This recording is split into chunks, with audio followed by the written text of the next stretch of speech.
Oke, sudah. Baik. Kita mulai saja. Assalamualaikum warahmatullahi wabarakatuh.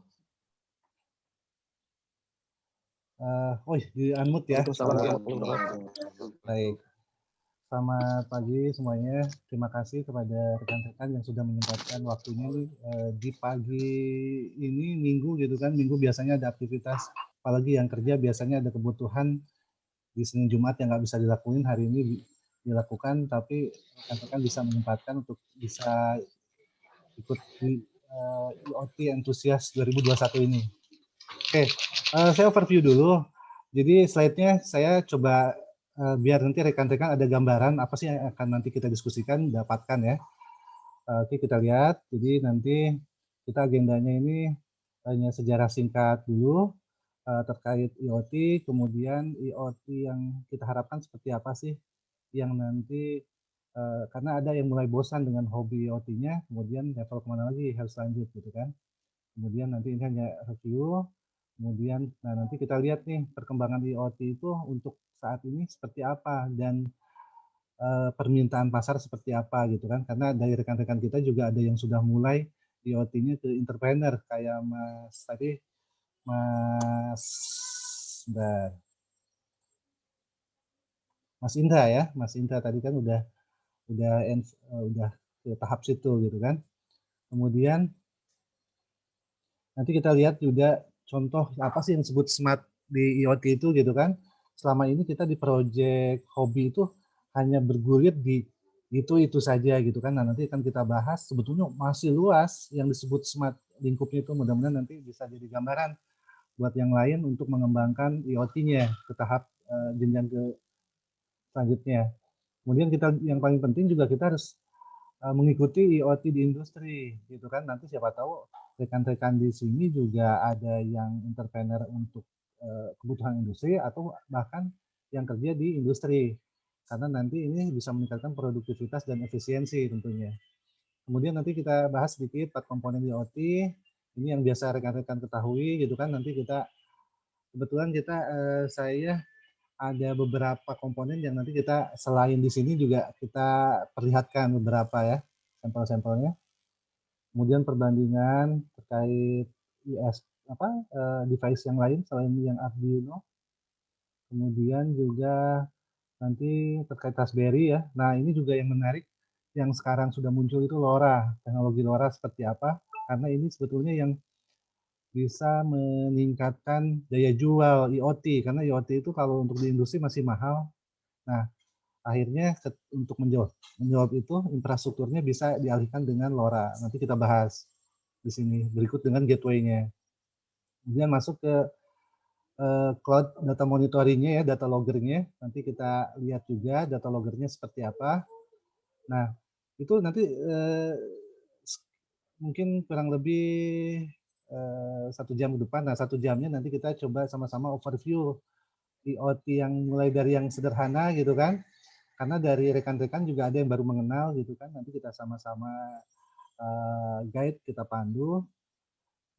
Kemudian yang model stand alone itu seperti apa sih IoT-nya, kemudian hanya menampakkan display gitu kan seperti apa, kemudian sudah mulai lanjut ke WiFi, sampai ke tahap nanti masuk ke data loggernya gitu ya, kemudian sampai ke koneksi instrumen industri seperti apa, koneksi instrumen industri seperti apa, kemudian juga IoT yang buatan anak bangsa, nanti saya perkenalkan juga di sini. Karena ternyata produk lokal juga bot-botnya bagus-bagus. Saya sudah pakai ini beberapa dan sangat memudahkan kita untuk melakukan pengembangan develop IoT. Oke, jadi itu overview secara garis besar. Jadi mudah-mudahan nanti rekan-rekan bisa mengikuti secara full gitu kan, biar kita juga bisa share secara tuntas. Oke, kita mulai langsung. Jadi karena beberapa juga kayak Mas Indra belum kenal beberapa rekan yang lain, jadi saya sedikit memperkenalkan. Saya anggota Purwatek, gitu kan. Terima kasih atas waktu itu saya dapat informasi Purwatek itu dari rekan WA ya. Jadi saya tinggal di Purwakarta, ini email saya. Kemudian backgroundnya saya dulu juga pernah di elektro dan komputer ini informatika. Kemudian teknisi PLC SCADA juga di South Pacific, di Indoscada ya, Indoscada Automation Jakarta. Kemudian karena hijrah, entah kenapa nih pekerjaannya langsung ke Safety Environmental Officer dan untuk sustain. Nah sekarang selain itu paralel saya mengamati pengamat untuk IoT industri, kebutuhan industri gitu kan. Kemarin kita sempat ke mana, ke PT NK gitu ya, PT NK dan beberapa perusahaan Jababeka terkait untuk kebutuhan IoT industri. Jadi nanti rekan-rekan yang ada di sini juga kita bisa berbagi lah sama-sama. Baik, oke. Agenda pagi hari ini, agendanya kurang lebih ada 4 topik, yaitu jadi kita tak kenal maka tak sayang kan IoT-nya. Jadi nanti kita sedikit mereview lagi perjalanan IoT, penjelasan IoT secara singkat, kemudian nanti arsitek IoT itu seperti apa, gambaran umum arsitek komunikasi IoT sesuai kebutuhan penggunanya. Kemudian overview IoT-nya mulai dari sensor, aktuator, board, dan perangkat keras dan perangkat lunak untuk menjalankan IoT. Dan nanti kita akan mengenalkan IoT buatan anak bangsa. Oke. Baik, nanti kalau ada yang ditanyakan silakan mic-nya langsung di unmute aja di sesi setiap 4 topik ini ya. Atau mungkin nanti di chat biar nanti karena tanya jawab juga di sini banyak senior juga, nanti biar yang senior di sini ikut bantu jawab juga gitu ya. Oke, kita mulai. Tujuan, oke ini waiting ya, ini oh sorry ini udah admit nih, sorry saya. Oke. Oke, tunggu, mohon maaf. Nanti mohon diinfo ya ke rekan-rekan kalau yang ada belum di-admit oleh saya takutnya kelupaan. Oke, kita mulai di slide awal. Jadi tujuan hari ini webinar untuk IoT Enthusiast 2021 ini adalah ya rekan-rekan mungkin sudah mengenal IoT dari IoT hobi ya. Jadi sudah banyak belajar dari Backlogger kan, dari YouTube, dari sumber-sumber lain. Kalau saya sendiri sih lebih cocok itu namanya Electronic Clinic ya. Itu kalau membahas IoT-nya itu dari A sampai Z, tuntas gitu kan. Spesifikasi sensor yang digunakan segala macam itu. Jadi kitanya enak untuk yang masih belajar gitu kan. Nah, kemudian dari IoT hobi ini kita harapkan nanti menjadi IoT antusias.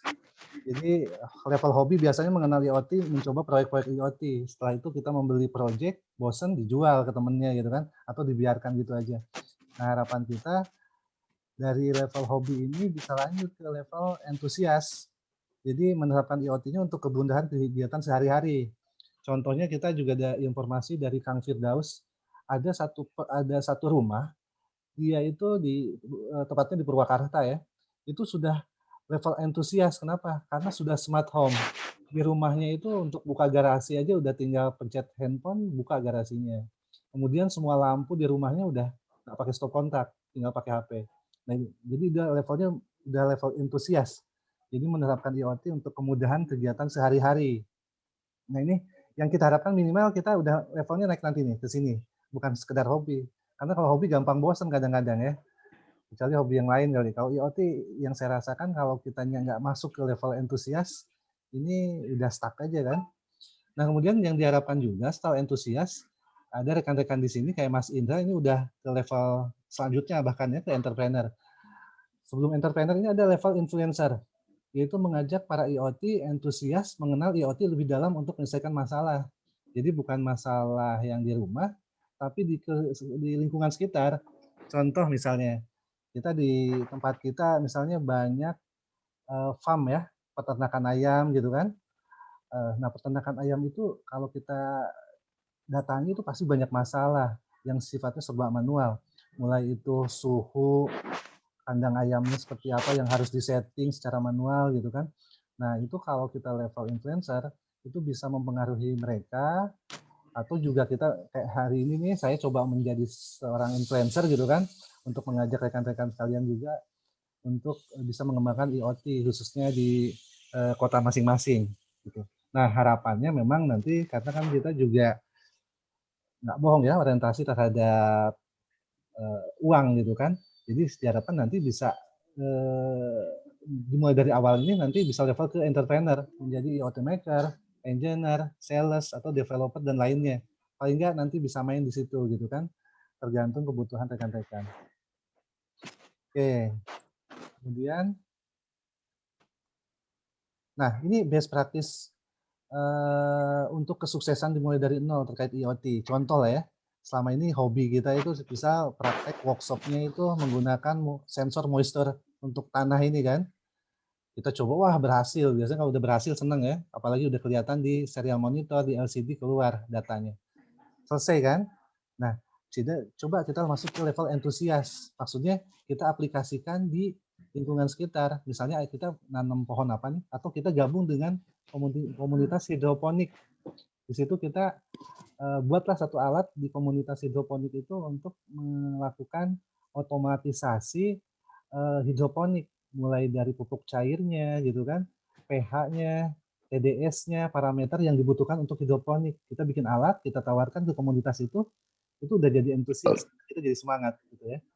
Nah, nanti diharapkan kita bikin smart farming mungkin ke depannya, akhirnya jadi entrepreneur yang kita punya satu alat yang misalnya fokus profesional untuk smart farm gitu ya, untuk perkebunan, pertanian gitu. Itu contoh-contoh best practice IoT ke depannya. Oke, sedikit jadi revolusi industri. Kita sekarang udah di industri 4.0, mau nggak mau ya, kita acuh nggak acuh ya kita pasti jadi korban industri 4.0. Biar nggak jadi korban ya kita salah satunya yang memang punya bakat, punya antusias terhadap Internet of Things, sebaiknya sih nyeburnya jangan tanggung-tanggung gitu ya. Kita bisa mendalami terus karena teknologinya juga terus berkembang. Nah, ini yang menarik di sini, pilar teknologi industri 4.0 ini salah satunya IoT, Internet of Things. Dan kalau kita lihat teknologi 4.0 ini banyak ya, mulai dari teknologi cloud, kita udah paham ya, teknologi penyimpanan di awan ini, kita kayak WhatsApp kita lah, handphonenya ganti, ketika ganti handphone yang baru karena sistem cloud WhatsApp itu dengan mudah kita bisa menarik data-data yang lama kita, nggak perlu backup copy paste di memori gitu ya. Kemudian mobil teknologinya Android itu semakin canggih, M2M-nya ya, machine to machine, ini biasa di industri ya. 3D printing kan sudah kita akui, kalau di YouTube banyak ya. 3D printing ini luar biasa. Ini salah masuk produknya industri 4.0 nih. Termasuk juga teknologi 4 dimensi ya, dari Octagon. Nah, Octagon Bandung itu luar biasa juga. Nah, yang kita untung ketika kita mempelajari IoT ini, secara tidak langsung kita mempelajari semua ini. Otomatis kita mempelajari semua ini. Nah, itu yang diuntungkan. Kalau kita hanya belajar cloud, belajar RFID, itu hanya satu subnya aja. Tapi ketika kita belajar ngulik gitu ya, Internet of Things, secara otomatis kita akan dikenalkan semua ini, dan nanti juga kita akan paham semua ini. Gitu. Mungkin Mas Indra kayaknya angguk-angguk nih, karena memang betul Mas Indra kan ya, kondisinya dengan kita memperdalam IoT ini, kita bisa lebih paham untuk sub-sub produk industri 4.0 ini. Oke, nah ini saya coba perlihatkan ke rekan-rekan aplikasi IoT untuk bisnis gitu ya di Indonesia. Kalau di Indonesia saya lihat, saya dapat ini dari laporan IoT ASEAN. Indonesia ini fokus terhadap IoT-nya manufaktur, industri manufaktur ya, pabrik, kemudian public service, government, pemerintah, kemudian juga real estate, macam-macam perbankan gitu ya, kemudian kesehatan ya. Ini kesehatan kemarin kita dari Purwatek ada member Mas Dika dan Mas Fadil ya kalau nggak salah, itu dia gabung di LIPI, dia membuat satu produk untuk COVID ya, membantu pasien COVID gitu kan. Nah, berarti kan masuk ke sini nih. Dan juga energi utility nih, ini penting karena ini untuk go green gitu. Nah, kuehnya itu masih banyak ternyata. Selama ini kita berkutat di hobi itu mungkin masuk di others di sini ya, hanya 3%. Jadi kuehnya itu masih banyak. Seperti di sini kita lihat industri sudah 22%. Ini saya ambil dari IoT Analytics tahun 2020. Jadi rekan-rekan sebetulnya ketika kita sama-sama mendalami IoT itu di sini tuh ada peluang, ada opportunity yang lumayan bagus di sini gitu ya. Oke, kemudian kita contoh konsep smart dengan IoT. Oke,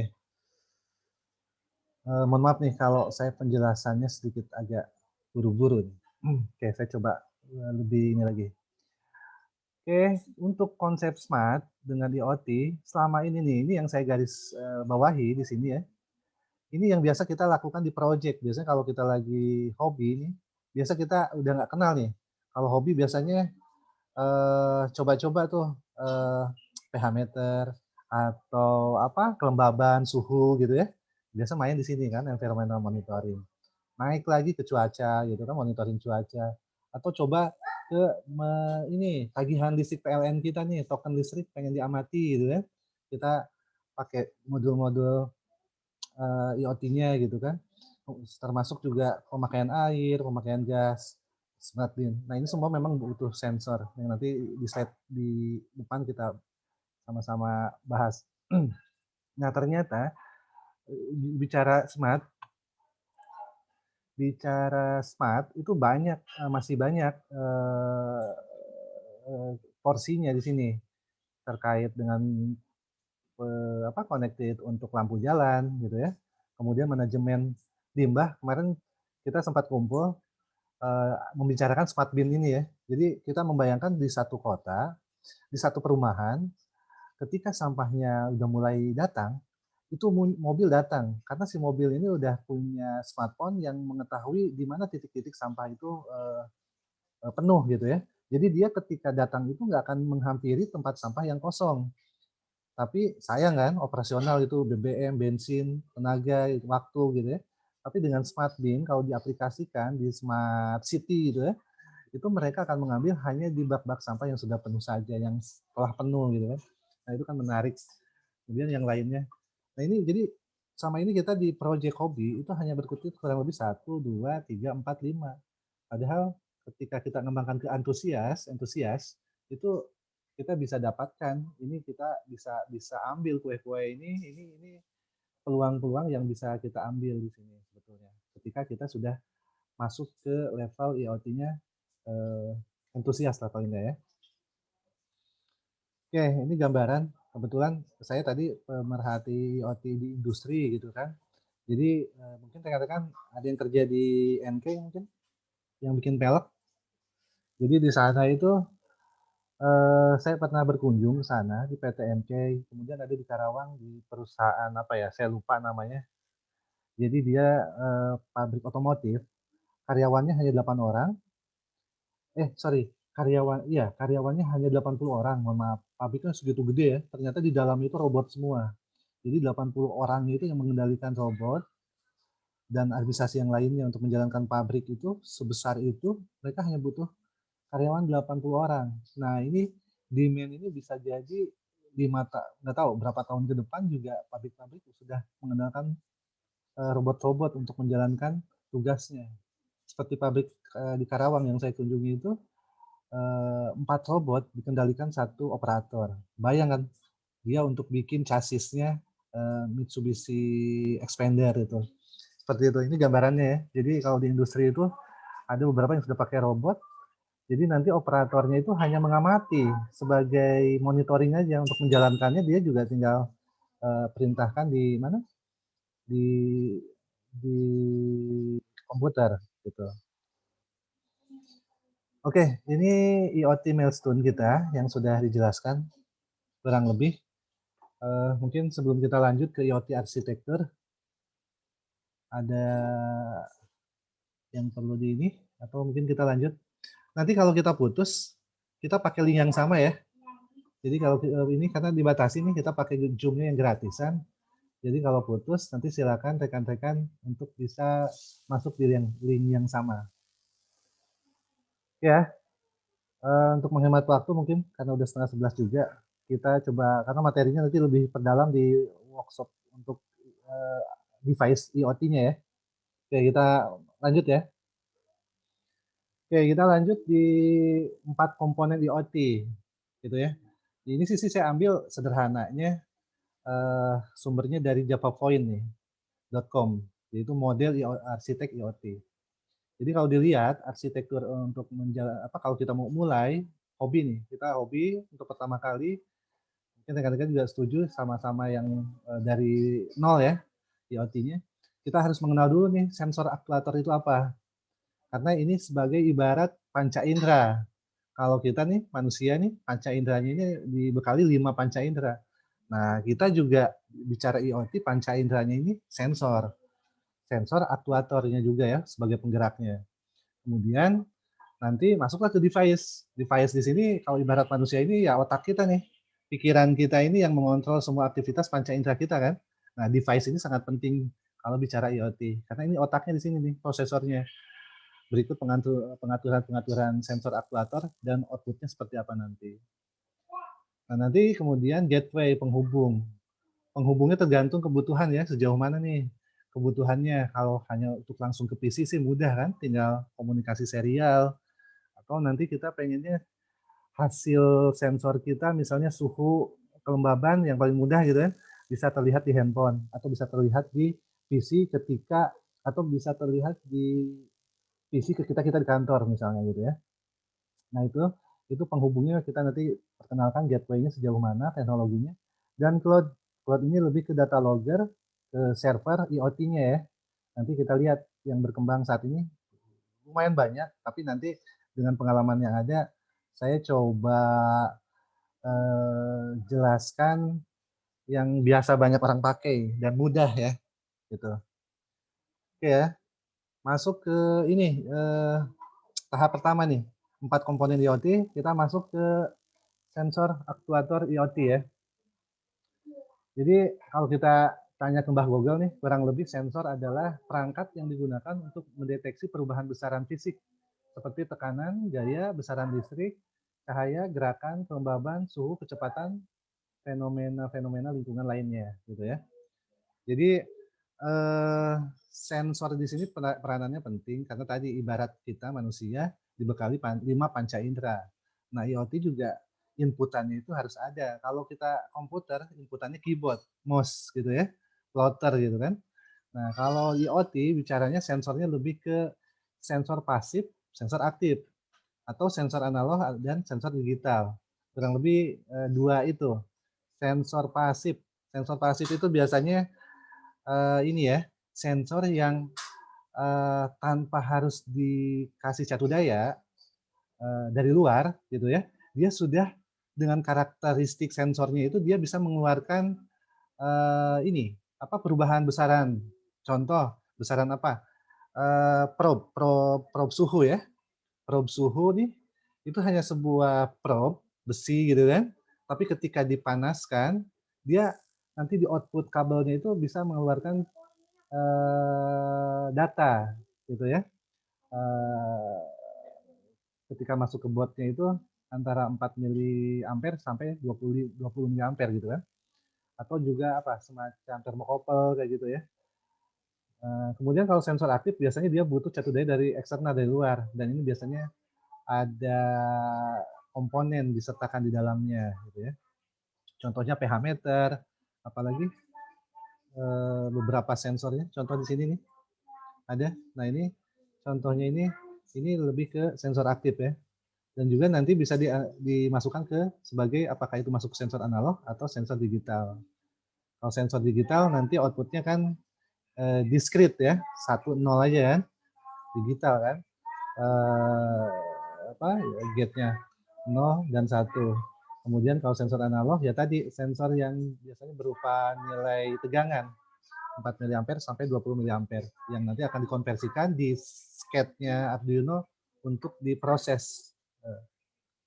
Ini sensor ultrasonik untuk jarak, akselerometer ini untuk di drone biasanya ya. Kalau kita main di drone, itu kecepatan drone itu bisa ketahuan nih di sini. LDR ya untuk sensor cahaya. Nah, ini thermocouple. Load cell ini untuk timbangan. Jadi biasanya kalau mahasiswa nih ada tugas akhir untuk timbangan pakai load cell. Biasanya sih yang idealnya load cell itu minimal dipasangnya 4. Karena kan timbangan biasanya kan segi 4 gitu kan. Jadi 4 bujur sangkar ya biasanya alasnya itu. floor-nya itu. Nah, itu load cell-nya itu dipasang 4 minimal misalnya. Oke, ini contoh-contoh lain. Kebetulan saya juga ini sudah siapkan, nanti kita lihat juga. Ini kurang lebih yang saya pernah coba, ini seperti ini, sensor-sensor yang nanti bisa kita gunakan sesuai dengan kebutuhan, sesuai dengan kasus atau apa nih, kita mau memecahkan masalah apa. Berarti kita harus cari dulu sensornya apa. Nah, aktuator. Aktuator ini lebih ke penggerak ya. Jadi modelnya mekanik ya. Gitu kan, seperti ini, dinamo, motor, servo gitu ya.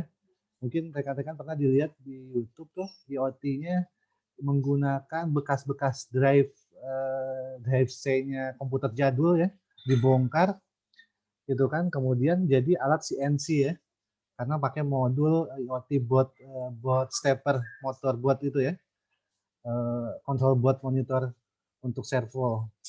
Nah, seperti itu. Jadi aktuator ini kurang lebih seperti ini contoh-contohnya. Lebih ke penggerak. Oke. Kemudian kita lanjut ke device. Nah, ini yang tadi ibarat manusia, ini otaknya nih. Kita panca indera dibekali gitu ya, 5 panca indera kita dibekali nih. Tapi kalau nggak ada yang menggerakkan otak kita ya sama aja bohong gitu kan. Sensornya udah secanggih apapun, kalau botnya belum diprogram, sensornya nggak mau ngerespon karena dia hanya sebagai slave. Sedangkan ini sebagai master kan, si device IoT ini sebagai perangkat keras hardware untuk mengoperasikan IoT. Ini rekan-rekan juga saya tampilkan ini yang udah terbiasa kita pakai, walaupun ini Intel Edison ini belum familiar ya kita ya. Kita lihat yang familiarnya, kita langsung yang familiar itu. Oke, yang familiar di sini device IoT-nya untuk Arduino, keluarga Arduino ya. Papan Arduino ini kayaknya kalau kita mulai hobi pasti diarahkannya ke sini nih. Selain murah, meriah, mudah dipahami ya. Karena kita tinggal install nanti softwarenya itu Arduino IDE. Apalagi sekarang udah bisa pakai di handphone. Jadi upload programnya ke dalam board ini tinggal pakai HP aja kan. OTG, kabel OTG, Type C atau apa yang micro USB. Nah, keluarganya ini kita lihat lagi, Arduino ini tergantung kebutuhan nih. Jadi nanti rekan-rekan yang masih baru mengenal itu botnya itu banyak gitu kan. Kalau saya sih dulu pertama kali belajar Arduino itu pilih yang Arduino Uno ya, gitu. Nanti memang fiturnya ini yang menentukan dan kebutuhan juga ya. Tergantung budget. Kalau kita mau coba yang harga 20 ribuan, 25 ribuan ya pakai yang nano gitu kan, yang mini, yang pro mini gitu kan. Nanti memang ada kendala di situ karena pin out-nya itu harus disolder dulu. Kemudian karena ukurannya kecil, terbatas juga pin-pinnya. Nah, ini nanti materi ini saya akan coba share juga ke rekan-rekan, siapa tahu ada yang butuh untuk referensi. Siapa tahu masih bingung buat apa nih yang mau dipakai di Arduino ini. Kalau saran saya yang masih mulai sih Uno, yang R3 itu ya, yang masih baru, sorry yang ori itu cukup mudah gitu kan. Karena pin-pinnya tinggal pakai kabel female male itu tinggal colok-colok aja. Oke ya. Kemudian device ini ada pilihan lain sekarang. Jadi waktu itu kan kita belajar IoT itu terpaku Arduino gitu kan. Nah, berkembangnya kebutuhan sampai ke industri, ternyata Arduino ini ada juga beberapa yang dia nggak tahan debu karena dia mungkin belum IP6, standar ini ya, standar suhu kelembaban di outdoor. Itu akhirnya teknologinya mulai berkembang tuh IoT itu. Dan juga kapasitas memori dan lainnya. Akhirnya muncul ESP8266. Nah, ini keluarga ESP66 ini cukup menarik. Kenapa?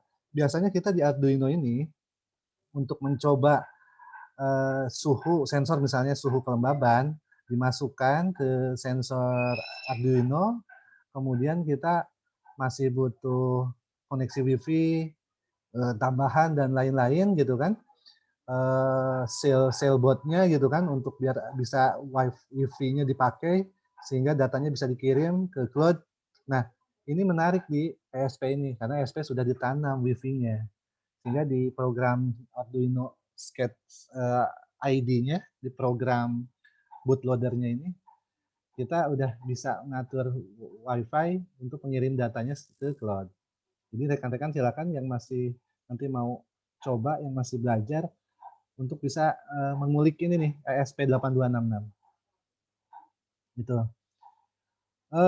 Kemudian ESP8266 ini keluarganya banyak ya, ESP01, 2, sampai ESP14. Macamnya banyak. Kalau saya udah coba ini ESP01 ini praktis nih. Ini dengan modul kecil ini kita bisa mengirimkan sensor suhu kelembaban itu dengan baterai satu itu awet sampai berminggu-minggu. Karena memang low kayak Bluetooth BLE ya, low efficient energi kan, low energy gitu untuk ESP8266 ini. Karena ya sesuai lah, compact kan, ukurannya kecil jadi hemat juga untuk konsumsi listrik energi DC-nya. Oke, nah berlanjut lagi karena kebutuhan akhirnya ada ESP32. Saran saya yang sudah antusias sih kita sama-sama beralih lah ya.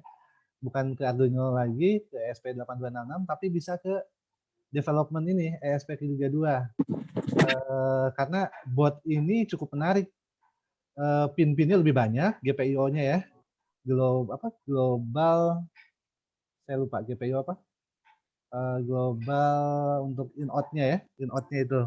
Ini lebih banyak disediakan dibanding ESP8266. Sehingga ini sangat membantu buat kita yang sudah masuk ke IoT antusias untuk menggunakan bot pilihan ini ESP32. Selain memori, kecepatan prosesornya juga udah dual core ya, lebih cepat. Ditambah mungkin rekan-rekan pernah lihat ya, kita di masa COVID ini kan, kita pernah lihat jalan-jalan ke mall, misalnya di Karawang ya, di Karawang itu ada Mall Resinda, pengetesan suhu tubuhnya itu kita di-scan tubuh kita, kemudian suhu badan kita itu kedetek suhu panas kita. Nah, salah satunya pakai ESP32 Cam ini. ESP32 Cam ini bisa dipakai untuk sensor pengembangan sensor suhu tadi ya, project COVID gitu. Dan saya dengar juga projectnya dari UGM untuk apa yang COVID secara cepat itu, dia rapid test yang tinggal dihembuskan, kemudian masuk ke alatnya yang di UGM ciptakan, itu saya dengar sih pakai ESP32 untuk prosesornya. Oke, nah ini perbandingannya. Perbandingannya untuk ESP. Oke, ini perbandingan ESP8266 dan ESP32. Jadi terlihat jelas di sini ya. Jadi ESP8266 hanya baru single core, sedangkan kalau ESP32 sudah dual core. Jadi kebutuhan kita kalau udah advance, IoT-nya udah mulai jadikan slave, jadikan master, kemudian ada node, ada server ya. Itu sebaiknya sih pakai ESP32 karena programnya juga lebih handal di sini. Udah gitu dia ada BLE-nya ya. Ada Bluetooth-nya, Wi-Fi-nya udah tersedia, GPIO-nya lebih banyak lagi. Di sini GPIO-nya 36 pin gitu kan, di sini hanya 17. Channel-nya juga 16 channel di sini untuk PWM-nya. Oke ya. Oke, kita lanjut untuk IoT arsitekturnya ke slide berikutnya. Nah, Raspberry. Untuk device Raspberry ini sebetulnya levelnya udah naik di atas itu ya. Karena Raspberry ini kemampuannya seperti PC laptop zaman dulu tuh yang kecil-kecil berapa in tuh. Nah, karena dia prinsip kerjanya itu udah seperti komputer desktop, laptop, tapi ukurannya mini ya. Nah, ini biasa digunakan Raspberry ini tadi ketika kita butuh alat pengolah sebagai master ya, sebagai server, dan nggak mampu nih pakai ESP32, pilihannya pakai Raspberry. Tapi memang perlu belajar banyak lagi karena Raspberry juga kalau ESP32, ESP8266, Arduino kan masih satu ini ya, kita masih bisa pakai Arduino IDE untuk bootloader programnya. Kalau yang Raspberry harus belajar ini lagi dari nol lagi. Oke, nah ada satu lagi untuk kurang lebih 2 tahun terakhir ini kalau di luar negeri ini udah jadi demand kan, di mana device IoT ini menjadi satu pilihan terbaik. Kenapa? Karena ketika kita punya kasus, nanti kita bisa jadi naik level di level entrepreneur ya, untuk IoT. Kita ada masalah di industri, itu kalau mengandalkan WiFi, mengandalkan kabel serat optik, FO ya, atau untuk menghubungkan dari satu mesin ke satu mesin yang lain, dari instrumen industri ke instrumen yang lain itu butuh WiFi, atau pakai kabel RJ45, atau pakai FO. Nah ini infrastrukturnya itu mahal. Nah pilihannya itu pakai LoRa, long range boat, seperti ini. Karena pengalaman saya yang sekarang mulai menggeluti LoRa ini lebih lebih murah teknologi ini untuk level entrepreneur IoT. Jadi ketika nanti rekan-rekan jadi entrepreneur IoT, ada tawaran kasus misalnya dapat PO dari industri untuk memasang dan kalah tender ya, karena kemahalan. Nah, IoT-nya bisa beralih ke LoRa ini gitu kan. Nanti tinggal di gateway-nya kita pakai yang gateway-nya pakai apa yang nomor satu tuh yang dari Jerman, saya lupa namanya tuh. Nah itu gateway-nya aja di apa kita pilih yang paling bagus. Jadi device IoT ini rekan-rekan nanti bisa jadi pilihan ini karena pengiriman datanya tidak bergantung terhadap WiFi atau 4G atau 3G untuk gateway ke cloud-nya, ke servernya, ke data loggernya. Tapi dia menggunakan komunikasi radio frekuensi modul ya, frekuensi modul AM.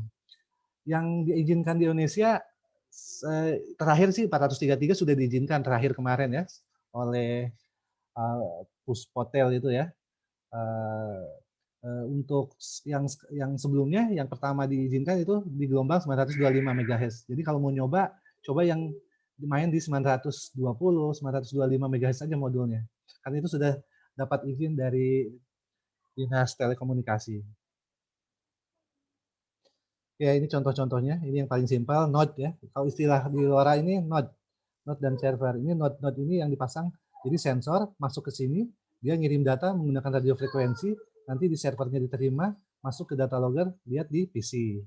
Atau di cloud-kan, bisa dibuka di ThinkSpeak atau ThinkSpots gitu kan, atau di TTN gitu kan, ThinkNetwork.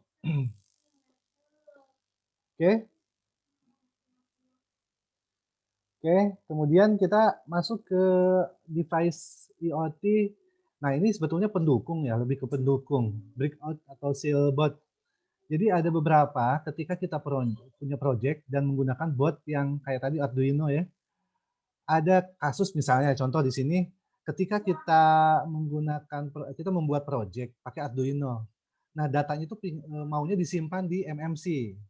Kita menggunakan misalnya untuk kamera Arduino pakai kamera, kemudian datanya itu ada sensor gerak, ketika ada orang masuk bergerak akan dipoto, nah fotonya itu disimpan.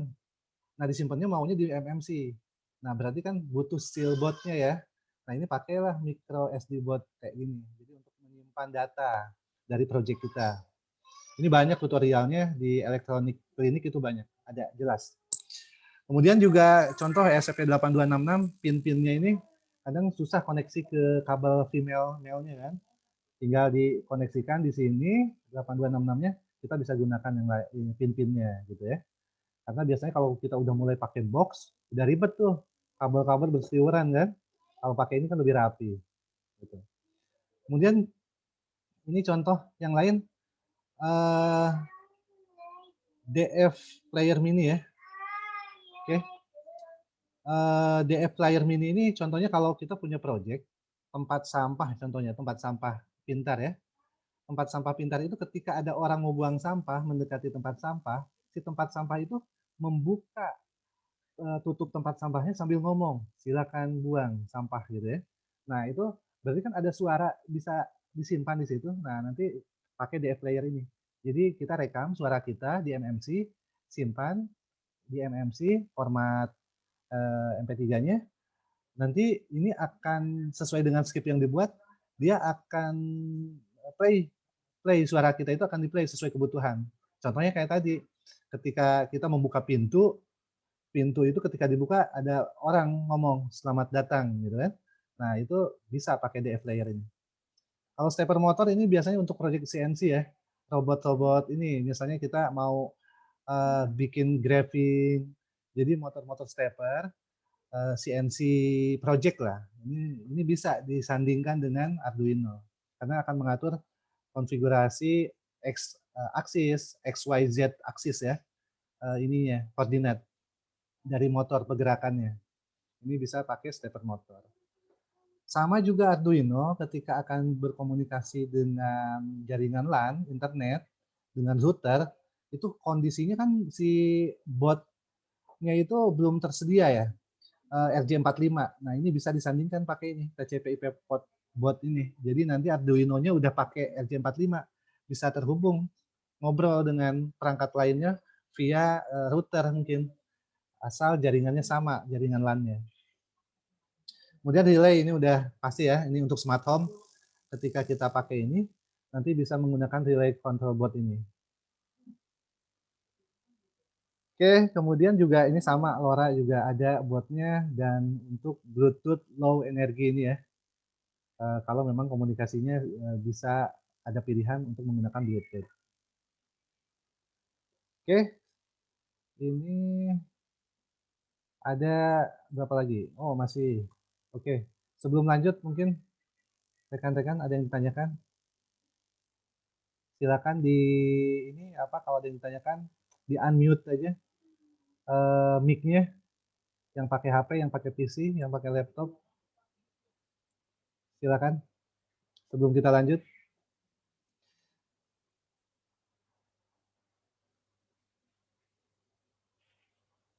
Atau mungkin di chat ada yang ditanyakan? Bentar, mungkin sambil nunggu saya minum dulu nih.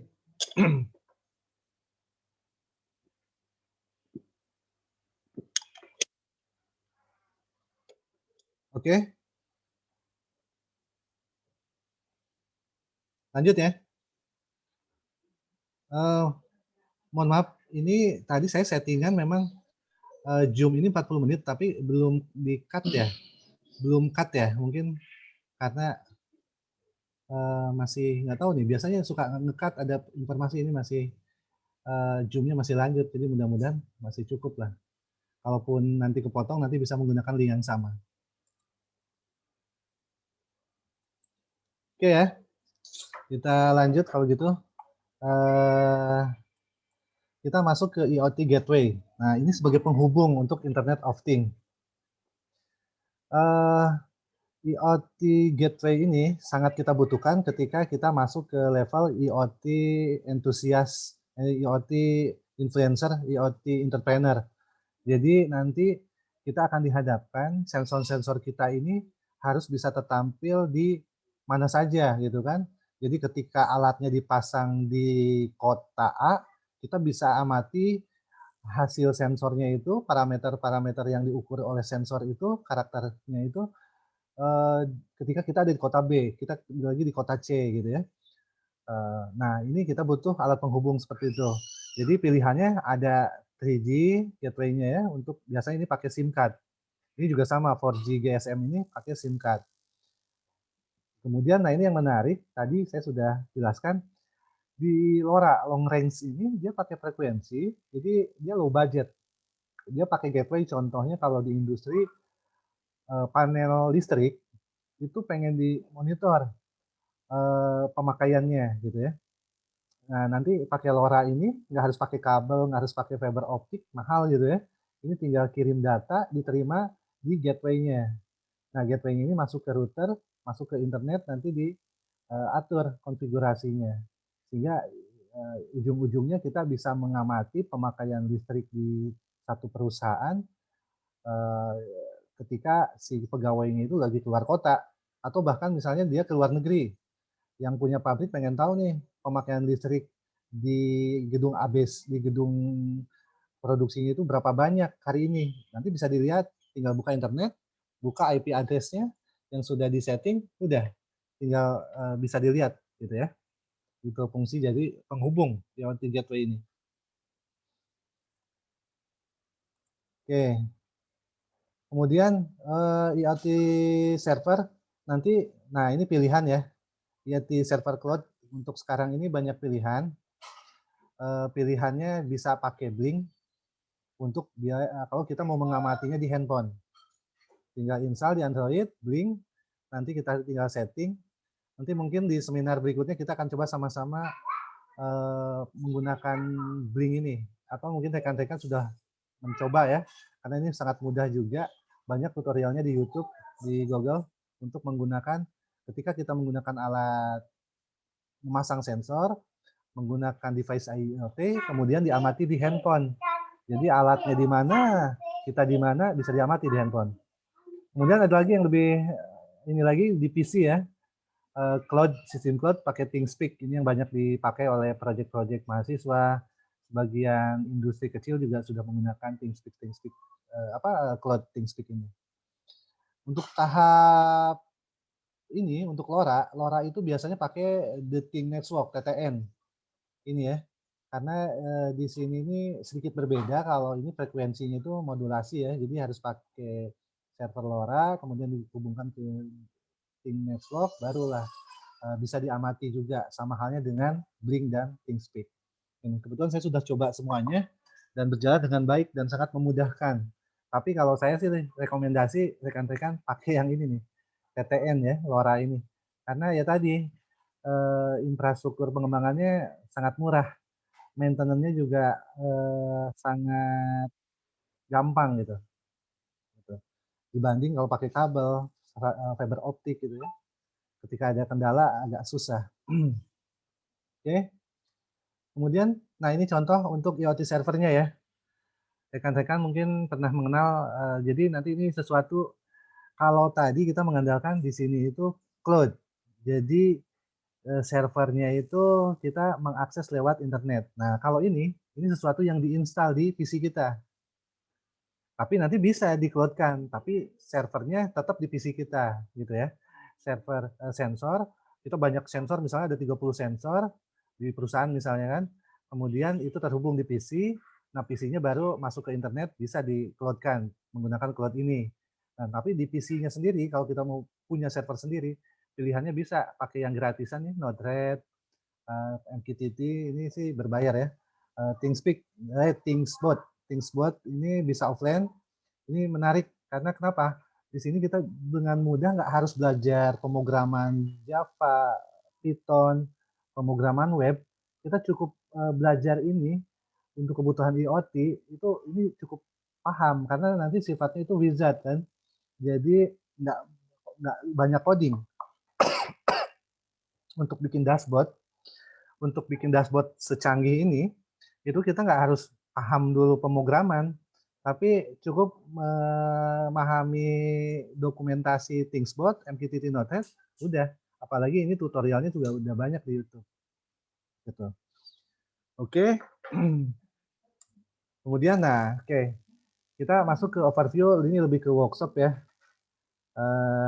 Rekan-rekan, jadi sebelum kita mulai, karena waktunya masih banyak juga nih, masih 1 jam. Nah ini sesuai settingan kita untuk workshop praktek IoT lah ya, secara garis besar. Karena rekan-rekan di sini mungkin ada yang baru mulai atau belum mengenal. Nanti di IoT overview ini lebih banyak kita coba praktekkan. Praktekannya memang kalau online agak sulit juga nih. Nanti kita coba siasati lah seperti apa. Tapi sebelum mulai, mungkin ada yang ditanyakan terkait IoT arsitektur, IoT device, atau mungkin IoT yang secara general lainnya? Atau mungkin ada yang lebih mau share mungkin dari rekan lain, dari teman-teman yang lain? Wah, terima kasih nih sahabat saya nih, Pak Sumardi ikut gabung juga nih. Dia praktisi industri dia, kontraktor apa di bidang jasa sivil dan lain-lainnya, ikut gabung di sini. Terima kasih. Oke, mungkin ada yang tanyakan, Mas Indra?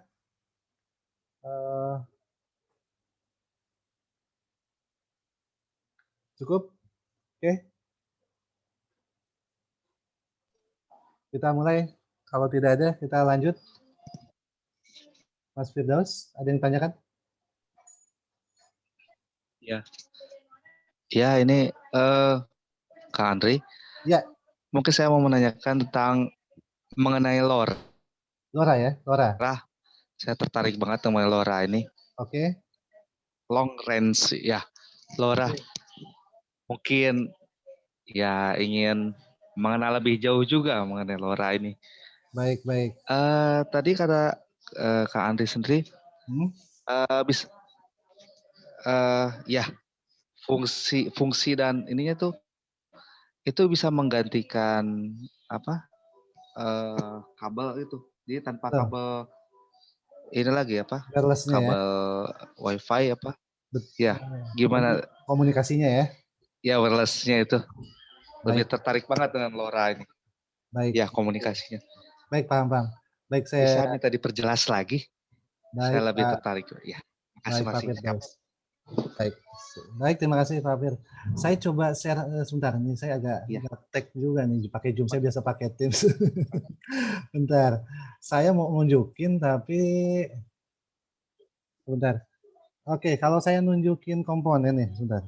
Ini kelihatan nggak? Kelihatan nggak ya? Mas Firdaus, saya coba dekati komponen nih ke kamera Zoom. Ya. Ada ya? Ya. Ada komponen saya kelihatan ya? Kelihatan nggak? Ya, itu ya. Siap. Oh, kelihatan ya? Itu kalau botnya itu ada WiFi ya? Untuk WiFi-nya memang ya? Oke. Ya, oh iya, terlihat. Lihat ya? Oh, tapi mungkin agak samar-samar ya. Oke. Jadi gini, saya iya. Ya, saya coba. Itu alatnya ya. Jadi ini alatnya. Sebenarnya alatnya banyak. Saya sempat coba namanya EBIT, LoRa EBIT. Ini point to point enak nih kalau EBIT ya. Kebetulan guru saya itu nanti rekan-rekan mungkin pernah kenal Simor ya, produk Simor Sidoarjo, Mas Fuad, Pak Fuad. Nah, saya banyak belajar dari beliau. Bentar, Mas Ahmad. Oke. Jadi saya banyak belajar dari Mas Fuad ini, Sidoarjo, untuk IoT LoRa ini. Jadi waktu itu kita belajar menggunakan workshopnya itu pakai ini, LoRa Admit. Jadi sensor, kita anggap sensor ya, kita punya sensor, pilihlah sensor kelembaban suhu ya, itu kayaknya udah sapu jagat banget kalau belajar IoT, pasti yang paling murah meriah di HT11 gitu ya. Nah di HT11 kita hubungkanlah di LoRa ini, gitu ya. Karena ini yang minimum requirement LoRa, dia masih butuh bot. Jadi botnya nanti bisa pakai yang ESP32, ESP tadi berapa 8266 atau Arduino gitu ya, keluarga Arduino. Ini nanti disandingkan, nanti tutorialnya banyak. Nah, ini sebagai node atau sebagai slave. Jadi dia sebagai pengirim data lah ya, pengirim TX RX TX ya, transducernya ya, transmitternya. Nah, jadi sensornya pilih sini. Ini jangkauannya kalau point to point itu bisa 5 kilo. Gitu ya. Ini baru saya coba sih dari sini ke ini 800 meter nggak ada masalah. Tapi memang banyak yang membuktikan sudah sampai 5 kilo bisa hanya dengan LoRa ini. Apalagi kalau kita bukan di Jakarta banyak gedung gitu ya. Sepertinya sih nggak ada kendala. Nah, ketika sensor ini dipasang, kasih power gitu ya, pakai power bank gitu kan, biar portable. Kemudian kita pasang yang satunya lagi device ini sebagai alat monitoringnya, data loggernya, atau sebagai servernya untuk menerima data kiriman. Jadi kan kita nggak butuh WiFi kan? Kalau selama ini kita butuh akses WiFi.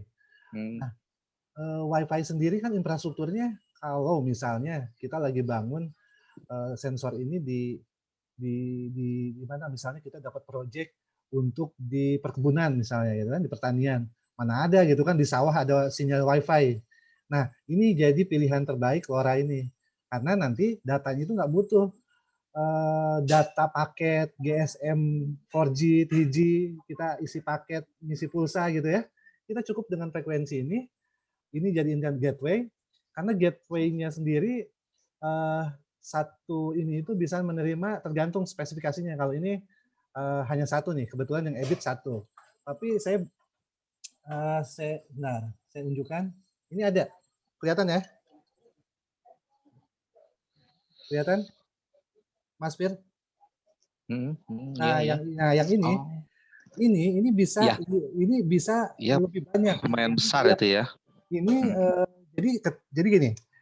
Ini misalnya kita punya beberapa sensor dikirim oleh yang EBIT ini menerima. Yang penting kita belinya satu frekuensi. Kalau memang 925 ya kita yang untuk servernya, untuk gateway-nya juga yang 925.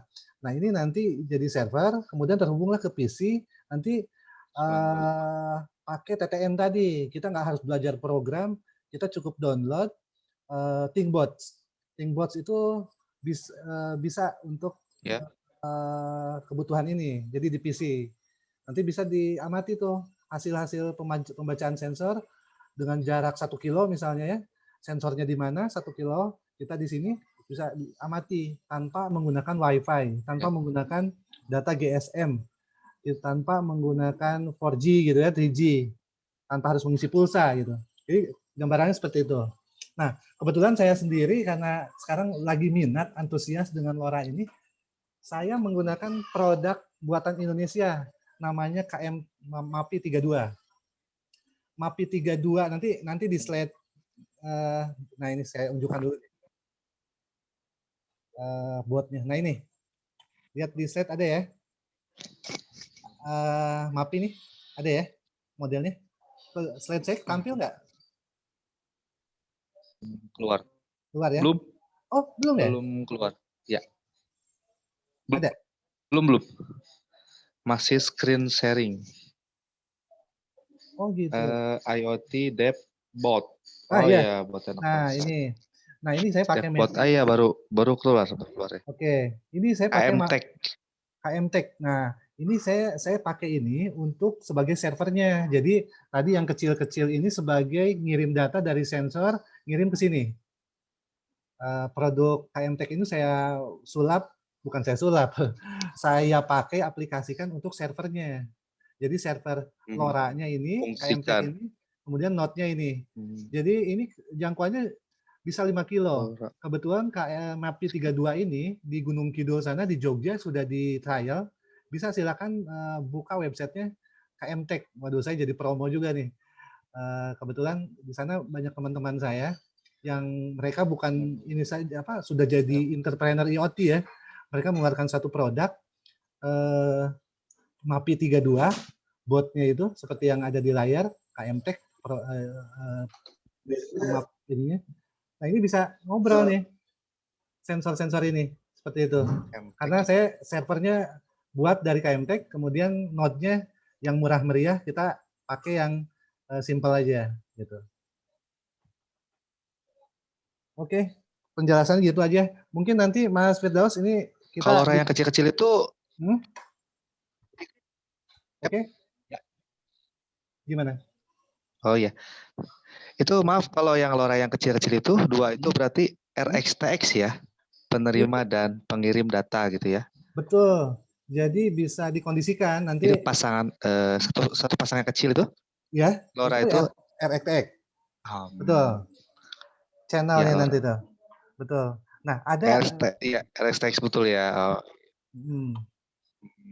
Kurang lebih seperti itu. Mungkin nanti kita menarik nih. Iya. Mungkin nanti dari Purwatek bisa kupas tuntas LoRa. Kalau saya kan sebetulnya masih awam juga, baru coba-coba. Nanti saya bisa undang praktisi LoRa dari MAPI-Tech, dari MAPI 32 ya. Mereka punya tim khusus. Nanti saya coba undang sebagai pembicaranya gitu kan, untuk lebih memberikan pencerahan buat kita untuk aplikasi LoRa ini. Gitu. Itu Mas Firdaus, Kang Firdaus. Mungkin ada lagi? Iya. Ya, udah cukup jelas. Siap. Dan mulai ini. Nanti bisa pengembangan lagi ke depannya ya, bisa. Betul, itu yang menarik di situ. Ada pilihan. Terima kasih Pak Andri. Sama-sama, Kang Firdaus. Oke, mungkin sudah jam 11.06, kita mulai ke IoT overview ya. Jadi rekan-rekan yang mau mulai IoT dari nol, kurang lebih seperti inilah ya. Mohon nih dari suhu-suhu yang gabung di sini juga koreksinya, karena ini berdasarkan pengalaman saya saja. Oke, kita tampilkan lagi. Jadi sebetulnya IoT itu mudah. Hanya dengan 5 langkah kita sudah bisa mencoba IoT mulai dari project hobi. Jadi yang awam pun sebetulnya nggak harus background teknik informatika, teknik elektro, istilahnya orang-orang yang mohon maaf lah yang punya kemauan keras, walaupun backgroundnya misalnya hanya SD SMP, cukup bisa dimengerti sebetulnya, gitu ya. Karena konfigurasinya juga pemrogramannya nggak sesulit itu. Contoh, saya coba jabarkan. Jadi ketika memulai itu pastikan menghubungkan hardware IoT ini sesuai project. Jadi project ini bisa kita dapatkan contoh-contohnya di YouTube, di Google ya, di bah Google. Jadi kita ambil nih contoh apa? Yang penting kita siapkan dulu nih sensor aktuatornya apa. Nah ini karena sapu jagat nih DHT11 ini saya ambil case-nya contohnya seperti ini. DHT11 dia bisa membaca suhu ruangan dan kelembaban ruangan, gitu ya. DHT11 ini. Keluarga DHT ini banyak. Kalau DHT22, DHT yang lainnya juga tergantung kebutuhan. Nanti rekan-rekan bisa pelajari di internet sesuai kebutuhan. Kebutuhan kita contohnya ini untuk suhu dan kelembaban ruangan. Ini aplikasinya sebetulnya kalau di industri juga nggak kalah penting. Hanya dengan suhu ruangan ini bisa berpengaruh terhadap kualitas produksi. Jadi ada baiknya kita juga ini paham. Untuk sensor yang murah meriah ini hanya berapa ini? Lupa saya harganya. 15.000 kalau nggak salah ya. Jadi gitu ya, hubungkan dulu. Nanti penghubungnya,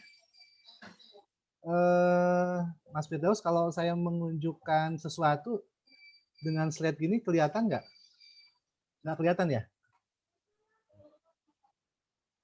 Mas Fir? Monitor? Monitor? Ya. Saya kalau menunjukkan sesuatu di kamera, Ya, oke. Di kamera kalau slide kayak gini kelihatan nggak? Nggak ya? Nggak kelihatan ya? Lihat kursornya terlihat. Oh, oke, harus Kursor ya. Oke, harus bisa, gini dulu. bisa. Masih bisa lihat. Oke. Oke, gimana? Oke. Syarat Oke, nggak untuk masalah. sensor masih bisa terlihat. Oke, saya mau contoh ya. DHT11. Nah ini. Oke. Ini DHT11, kelihatan ya? Ya, boleh. Ini DHT11. Oke, saya ambil lagi.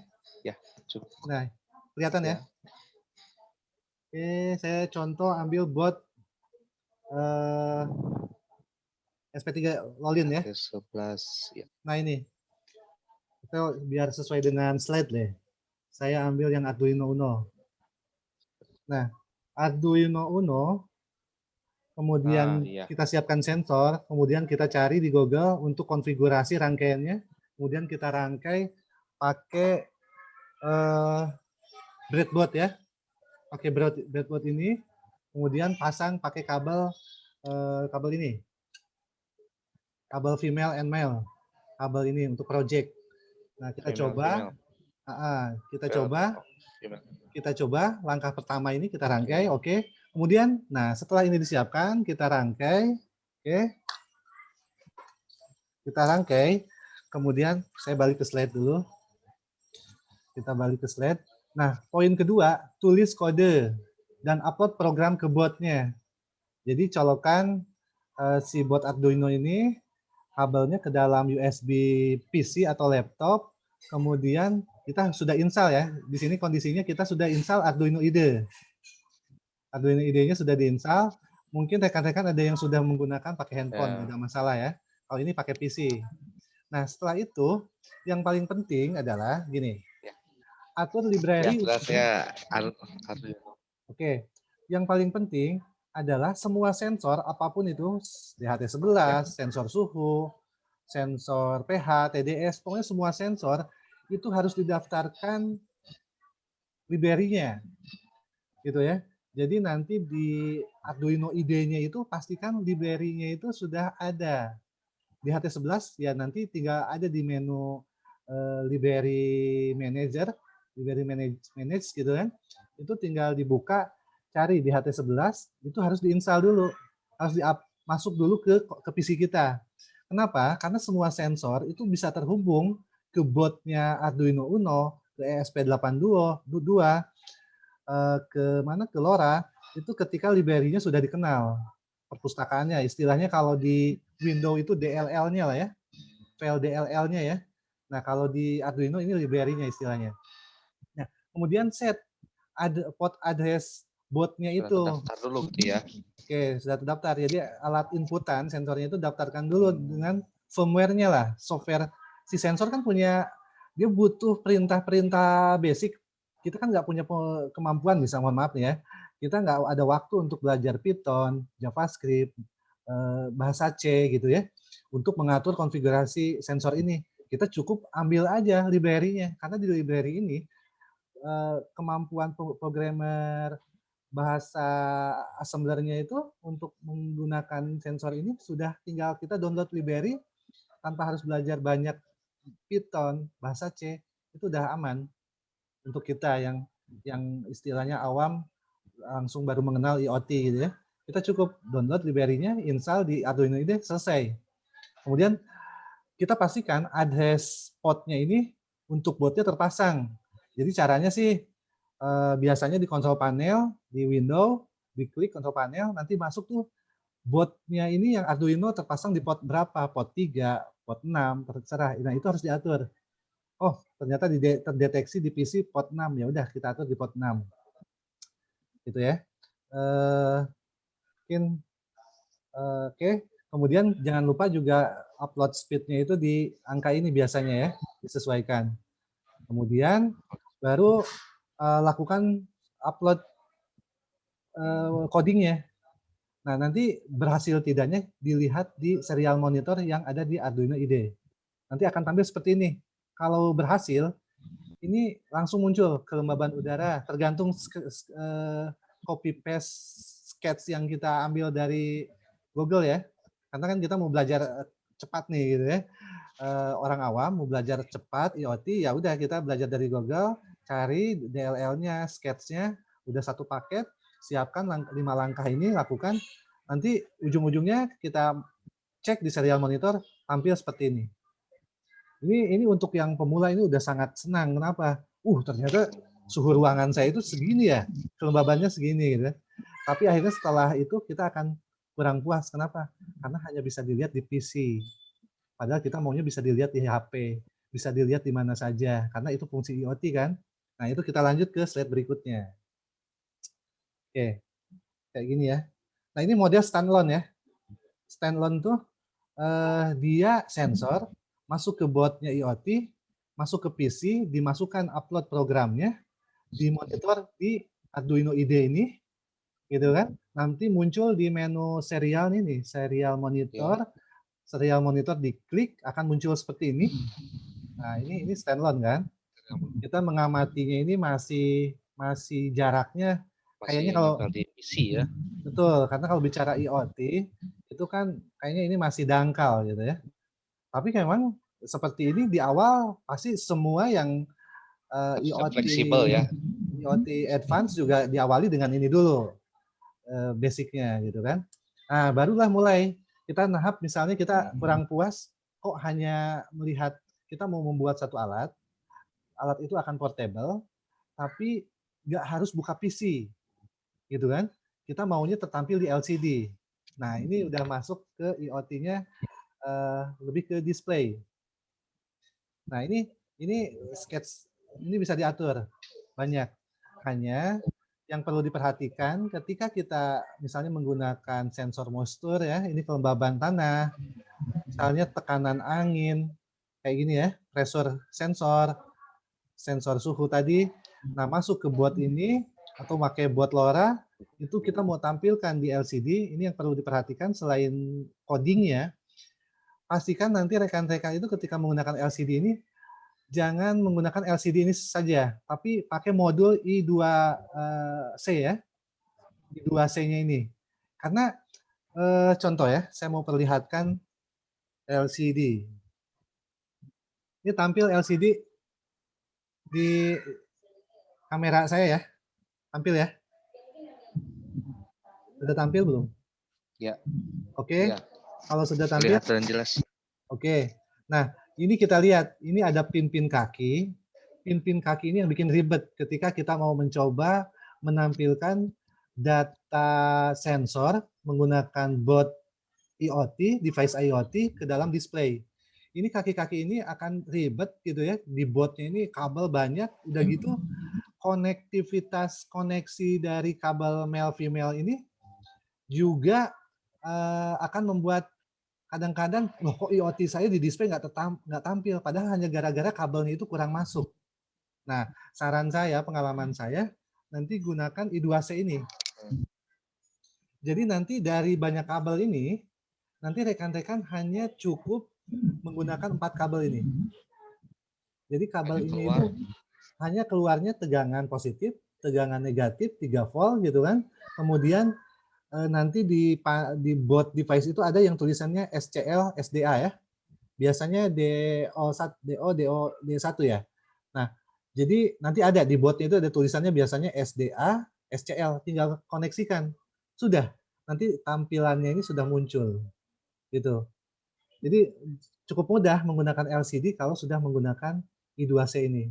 Terima kasih nih, saya waktu belajar pertama kali itu dari Mas Dika Purwatek ngasih tahu gitu kan.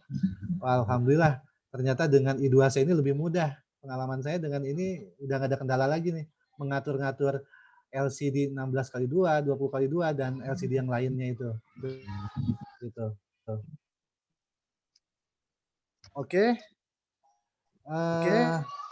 Kita lanjut ke slide berikutnya. Saya echo ya suara saya. Mungkin saya mute dulu ya. Mas Fir, saya mute dulu ya. Biar nggak echo di sayanya. Oke. Kita lanjut ke mana ini? IoT display sudah. Kita akan lanjut. Sorry. Nah, ini IoT Wi-Fi. IoT Wi-Fi. Jadi tahapannya tadi kita sudah mengenal IoT itu tadi untuk yang standalone ya. Standalone sudah, kemudian display. Nah, kita masuk ke Wi-Fi. Wi-Fi ini. Nah, Wi-Fi ini kita gunakan sebagai gateway router kita. Misalnya di rumah ada Wi-Fi. Secara otomatis, ketika kita membuat program coding dan mengoneksikan si bot ini ke Wi-Fi, sehingga data yang terbaca, sensor yang terbaca di bot ini akan mengirimkan data ke cloud. Nah, cloud-nya tergantung. Kalau kita cloud-nya pakai Blink, maka nanti kita akan bisa monitor di HP. Kalau cloud-nya ini kita menggunakan mau dimonitor di selain di ini sebetulnya ThinkSpeak ini bisa di handphone, bisa juga di PC, di laptop. Nah, ini pilihannya seperti ini. Nah, itu. Jadi nanti IoT tingkat lanjutnya seperti ini. Jadi sensor bisa diamati di mana saja menggunakan handphone dan PC. Dan yang gratisan gitu kan, karena kita kan project biasanya kalau belum bisnis menggunakan yang tutorialnya yang low budget ya ini pakai Blink atau ThinkSpeak. Nanti kita untuk kelas industri kita bahas di slide berikutnya. Oke, kemudian di sini yang advance-nya nih IoT-nya sudah kompleks. Kompleks di sini maksudnya sensornya ini udah mode node, gateway, server gitu ya. Contohnya seperti ini. Jadi sensor, misalnya di industri ya. Contoh di industri, jadi sensor suhu akan digunakan oleh perusahaan makanan. Karena perusahaan makanan itu harus memastikan gudang makanannya itu suhu kelembabannya itu diatur. Jangan sampai terlalu panas, karena terlalu panas nanti gudang makanannya itu kadaluarsanya cepat atau merusak kualitas bahan baku makanan.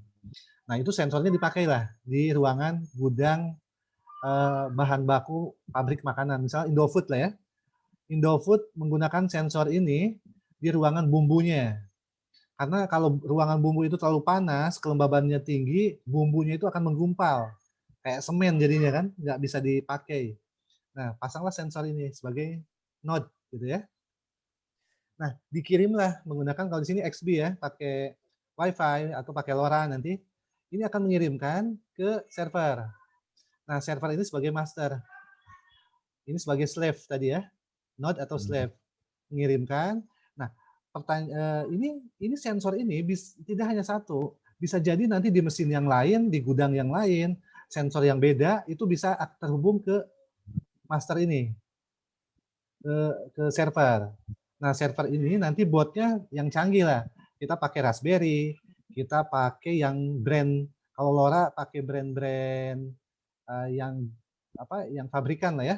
Karena ini master ini akan melayani semua sensor yang dia tangkap, gitu kan, baik itu WiFi ataupun radio frekuensi. Nah, kemudian nanti akan disimpan di database. Database-nya bisa cloud atau bisa database-nya menggunakan MySQL, pakai Postgre. Kalau saya coba sudah pakai Postgre untuk ThingsBot. Jadi ThingsBot itu pakai Postgre ya, database itu lumayan nyaman, enak. Jadi di PC kita ini udah kayak punya server sendiri. Saya terserah, saya mau share ke cloud bisa atau hanya di PC saya saja gitu ya.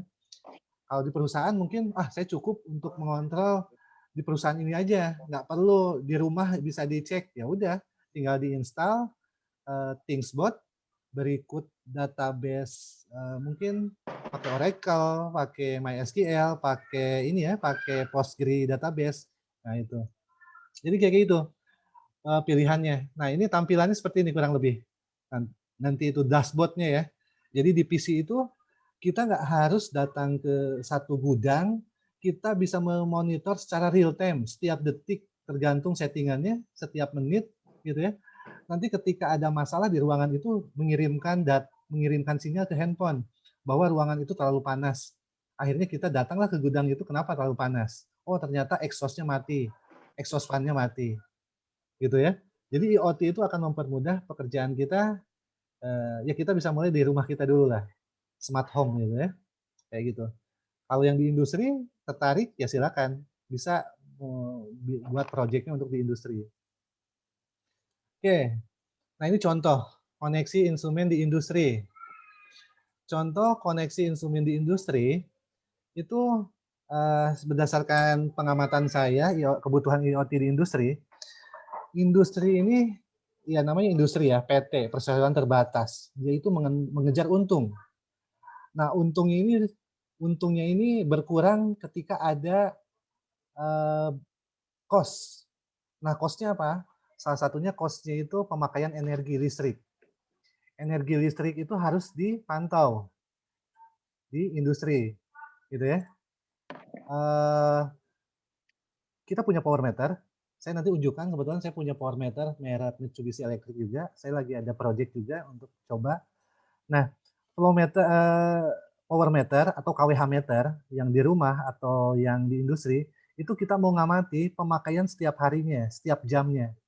Sehingga diharapkan kalau kelasnya kita bisnis di industri, nanti ketika bos kita nanya pemakaian listrik kita hari ini berapa, kita nggak mungkin ngecek tiap hari nulis KWH meter di ini ya, di power meter.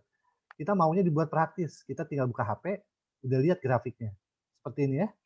Kita mau lihat di PC ngecek, tinggal lihat grafiknya ada di dashboard. Jam berapa sih yang mau? Si bos mintanya jam berapa nih? Oh, jam ketika jam sibuk misalnya. Tadi 20 mesin hidup semua. Coba lihat di jam 11 sampai jam 12, terlihatlah pemakaian listriknya memang tinggi. Tingginya seberapa banyak. Dan di situ nanti bisa dikurangi. Oh, ternyata mesin ini itu bisa dipasang sensor KWH meter di setiap mesin, nanti dia kirim semacam, ya ini sebagai inputan juga kan, nanti kirim ke PC, nanti setiap mesin bisa diamati pemakaian listriknya. Sehingga nanti efek breakdown gitu kan, akibat mesin mati itu bisa diamati. Pemborosan ini bisa diamati. Nah itu bisa dimulai dengan Arduino. Hanya pesan saya sebagai yang pernah pengamat IoT di beberapa industri itu, pastikan buat IoT kita ini handal. Handal di sini jangan sampai baru dipakai 3 hari, seminggu udah mati. Karena bot ini kan lebih banyak ke project project indoor ya. Carilah bot-bot yang sudah biasanya PCB-nya itu udah kuat, warna hitam gitu ya. Ya sebenarnya nggak harus warna juga ya, tapi biasanya yang IP6 itu dari PCB-nya juga udah bisa terlihat dia handal untuk standar IP65. Dia kena debu, kena korosif, perubahan cuaca itu kuat gitu ya. Itu bisa silakan di browsing. Itu ada bot-bot seperti itu. Eh, Salah satunya saya bukan promosi juga nih. Saya yang pakai MAPI 32 alasannya karena mereka mengklaim produk Indonesia itu MAPI 32 ini bisa untuk spek industri. Itu kuat. Jadi udah IP6 lah ya. IP berapa lagi tuh? Saya belum hatam juga terkait standarisasi keamanan bot untuk IP ini. Oke, jadi nanti pilihannya ketika kita pakai flow meter di industri atau di rumah ya, flow meter, PDAM, atau tekanan angin, tekanan pressure ya dari mesin kompresor, itu bisa diamati di handphone, di PC, karena nanti di sini itu bisa dipasangi alat-alat IoT ini. Ini konverternya. Ini alat komunikasi Modbus ya. Kalau di industri itu biasanya ada standar Modbus RS485, RS232 gitu kan. Nah, biasanya di belakang alat instrumen itu ada RS485-nya, kita tinggal tambahkan alat ini, kasih pemancar yang ini nih biar praktis LoRa, kemudian servernya kita pasang di meja kerja kita, udah, kita nggak harus ke lapangan. Ini banyak perusahaan-perusahaan, contoh kalau di Purwakarta itu South Pacific Viscose, Indobarat, itu nggak mungkin instrumen yang segitu luas pabriknya harus dicek satu-satu ke lapangan. Memang mereka menggunakan PLC, gitu ya. Nah, PLC sendiri sekarang sudah mulai tergusur nih, karena banyak teknologi murah yang handal, sehingga IoT ini bisa menggusur kebutuhan PLC. Bahkan PLC sekarang sudah ada yang PLC apa istilahnya nggak hardware ya, kayak bukan simulator sih, hanya lebih ke banyak ke perangkat lunaknya, jadi sensor-sensornya yang main. Sedangkan dashboardnya udah di PC. Karena tadi kemajuan IoT ini menggeser juga kemajuan PLC untuk bisa lebih efisiensi, lebih produktivitas gitu kan untuk alatnya itu. Ini gambaran kalau di industri. Jadi komunikasi instrumen itu biasa standarnya itu Modbus, TCP/IP ya, pakai IP address untuk ini, atau pakai RS232, ini yang lama juga dipakai, dan RS485, 2 pin ya, A plus, B min gitu kan, seperti itu. Jadi ini tinggal dipasang ke konverter, kirim datanya itu diterima di PC sudah. Jadi nggak harus pasang kabel fiber optik, kabel RJ45, itu kan mahal. Kalau di pabrik itu hitungannya berapa kilometer gitu kan, semeternya itu udah mahal itu kabel FO itu kan. Dengan teknologi IoT, Wi-Fi, LoRa, itu ini. Memang kekurangan Wi-Fi ketika di industri itu kan banyak gedung, ada faktor EMI, elektromagnetik. Jadi biasanya kalau pakai Wi-Fi sinyalnya kurang bagus. Nah, dengan LoRa, radio frekuensi, ini bisa terbantu. Karena radio FM ini walaupun terinferensi, tapi lebih jauh kualitas pemancarannya dibanding Wi-Fi. Gitu ya. Jadi silakan rekan-rekan yang berminat untuk mendalami LoRa itu peluangnya untuk jadi entrepreneur IoT, entrepreneur antusias dan influencer itu sangat menarik gitu. Oke ya. Kemudian kita lanjut. Sudah hampir. Nah, ini buatan made in apa namanya? Indonesia ya, buatan anak bangsa. Nanti bisa di browsing di websitenya. Ada PLC Otsil. Ukurannya kecil, ini kayak Arduino juga ya, tapi kemampuannya mirip-mirip PLC. Dia ada digital input, digital output, walaupun sebenarnya Arduino juga sebetulnya apa ya, mirip-mirip PLC mini gitu ya. Tapi di sini pin-pinnya ini memudahkan karena kalau di Arduino lebih ke project. Nah, kalau Otsil ini dia pakai ATmega, betul, yang biasa dipakai di Arduino, tapi Otsil ini keluaran dari Sidoarjo ya, dari kotak Sidoarjo. Saya lupa nih penemunya nih yang membuat ini. Ini lebih mudah karena potnya ini ketika menggunakan instrumen industri Ini udah pakai standar konektornya seperti ini. Jadi kita tinggal masukkan langsung di program di sini nih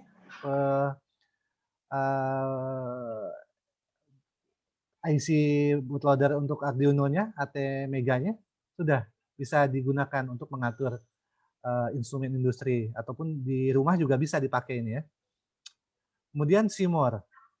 Seymour ini penemunya dari pegawai PLN di Sidoarjo ya, Cak Fuad. Kebetulan saya juga follower Cak Fuad ya, saya banyak belajar Cak Fuad ini. Beliau itu influencer IoT, orang Sidoarjo juga nih. Dia menciptakan alat Seymour untuk kebutuhan rumahan, industri, skala besar, skala kecil. Ini sama. Jadi ini memudahkan karena pot-potnya ini udah standar industri, terminal-terminalnya ini, jadi memudahkan. Dan kita pun untuk skala rumahan pun lebih mudah karena kabel tunggal itu tinggal masuk sini, kabel serabut tinggal masuk sini. Kalau Arduino sendiri kan kabelnya hanya kabel project ya, female male itu kan. Nah kalau Seymour Outcell ini udah tahapnya sesuai kebutuhan karena mereka ini sudah hatam gitu ya, workshop IoT mungkin, jadi tahu kendala-kendala para antusias IoT itu kendalanya di jumper kabel, sehingga mereka menyediakanlah buat ini.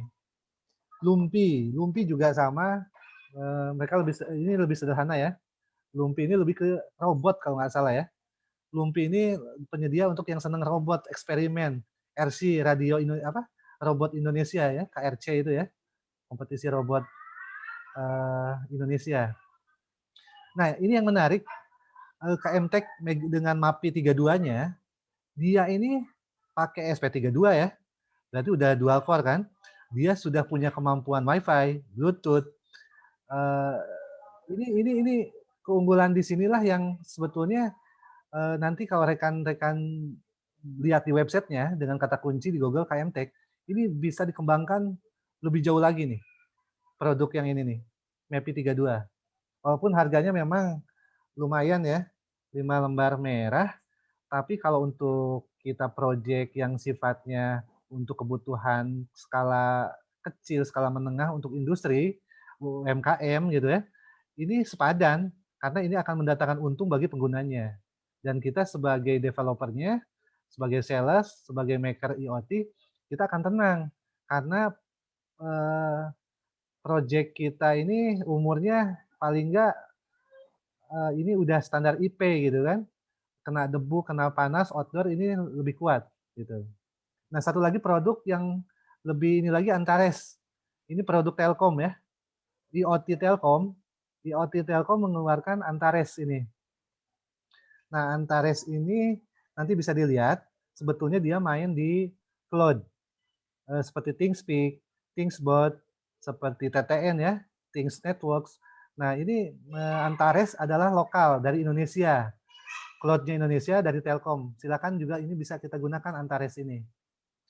Dan mereka mengeluarkan bot juga. Bot Antares ini mirip-mirip dengan Arduino ditambahkan LoRa.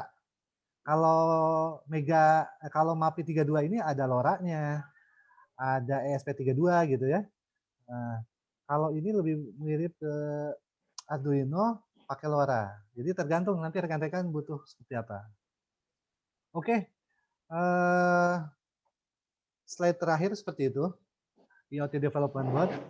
Mungkin kalau ini 15 menit saya akan jelaskan beberapa bot yang sudah saya siapkan untuk aplikasi IoT. Biar tadi kan kita hanya lihat gambar-gambarnya aja, nggak lihat bentuk wujudnya.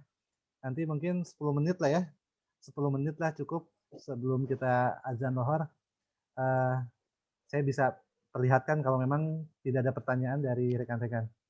Mungkin sebelum saya perlihatkan, silakan yang mau tanya terkait presentasi dari berapa? 32 slide yang sudah saya sampaikan. Silakan ke rekan-rekan para hobi, antusias, influencer, entrepreneur IoT untuk bisa share di sini. Khususnya yang sudah banyak berpengalaman gitu ya. Silakan. Kalau enggak, saya sambil jalan ya. Sambil jalan saya perkenalkan beberapa bot. Oke, di sini yang ada suaranya ini Mas Firdaus ya. Mas Fir, kelihatan gambarnya?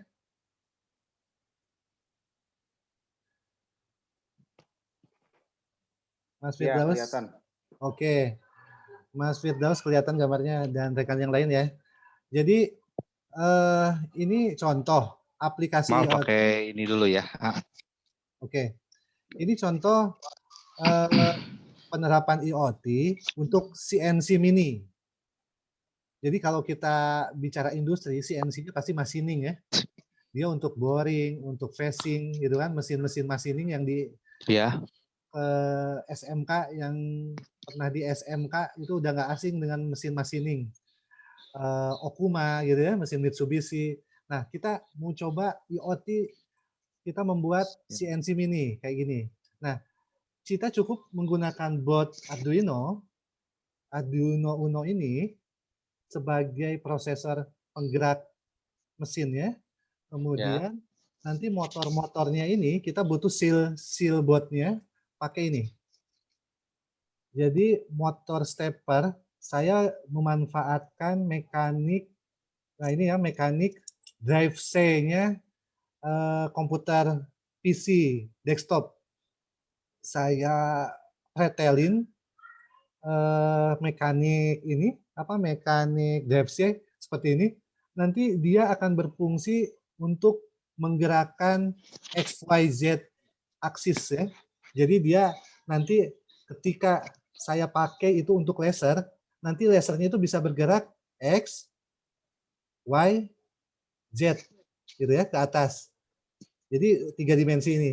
Jadi kalau belajar 3D printer, 3D printer itu kurang lebih cara kerjanya seperti CNC Mini ini. Dan banyak tutorial untuk membuat 3D printer itu konsepnya seperti ini, motor stepper. Hanya nanti diganti, dia pakai injeksi tadi ya, ada modul khusus untuk 3D printer. Tapi kalau yang graving atau untuk misalnya kita gerakan pakai pulpen di komputer, kita bisa bikin desain karikatur, kemudian si pensil itu ketika di-upload programnya, pensil itu nanti akan membuat karikatur yang sesuai dengan yang digambar di PC kita, di laptop kita. Sehingga seolah-olah pensil itu kayak bisa menggambar karena menggunakan CNC Mini ini. Kita atur di sini. Nah, itu banyak tutorialnya, silakan. Jadi mudah-mudahan ini sebagai trigger racun buat rekan-rekan biar mengembangkannya itu hobinya nggak stuck hanya sensor-sensor gitu, tapi yang bisa memudahkan aplikasi di rumah. Contoh yang smart home. Ini smart home. Smart home ini kita punya relay board. Relay board ini kita nanti atur di Arduino IDE. Nah, nanti di sini akan mengatur relay-relay ini untuk bisa menghidup on-off-kan lampu, mesin, pompa, terserah apapun gitu ya, tergantung kebutuhan gitu. Ini banyak contoh-contoh tutorialnya, silakan buka di Electronic Clinic. Itu rekomendasi saya sih Electronic Clinic, Incredible, apalagi ya. Kalau bisa sih yang bule-bule ya. Kalau yang bule itu tuntas ininya penjelasannya itu. Karena kalau yang website di kita kadang-kadang nanti untuk codingnya itu harus menghubungi dia, harus bayar. WA ya, SMS ya, nanti transfer dulu, transfer pulsa, transfer OVO gitu ya. Nah, walaupun nggak semua, sebetulnya nggak semua ya. Hanya pengalaman saya lebih nyaman ke website-website luar itu karena tadi mereka open source itu nggak tanggung gitu. Open source itu benar-benar open source. Mereka membuat skemanya dibuka, di-share. Jadi kita bisa bikin PCB sendiri pakai Proteus gitu kan, pakai Protel. Enaknya seperti itu sih. Tapi ya nggak masalah sih, pakai yang lokal juga selama dia sharingnya bagus, nggak masalah. Oke, contoh lagi. Contoh jadi sensor gas, kalau kita di rumah nih aplikasi bagaimana mendeteksi di dapur kalau ada LPG bocor. LPG bocor itu bisa pakai sensor ini, seperti ini modelnya. Ini nanti pakai boardnya yang simpel-simpel aja lah, 8266 gitu ya, ESP32 seperti ini. Pakai ini, langsung pakai baterai ini, udah bikin boxnya, simpan di dekat gas. Yang pasti jangan sekali-kali menggunakan baterai LiPo. Baterai LiPo itu seperti ini. Nah ini, baterai LiPo ini kalau kena panas, di kompor kan dekat kompor itu panas, ini bisa meledak. Safety-nya nggak bagus. Jadi jangan sekali-kali membuat project pakai baterai lithium polimer. 1S, 3S, 2S ini ya. Karena ini nggak beruntukan. Ini biasanya pakai untuk aero modeling. Untuk yang hobi ini apa mobil remote gitu ya, RC, biasa pakai LiPo karena ampernya besar.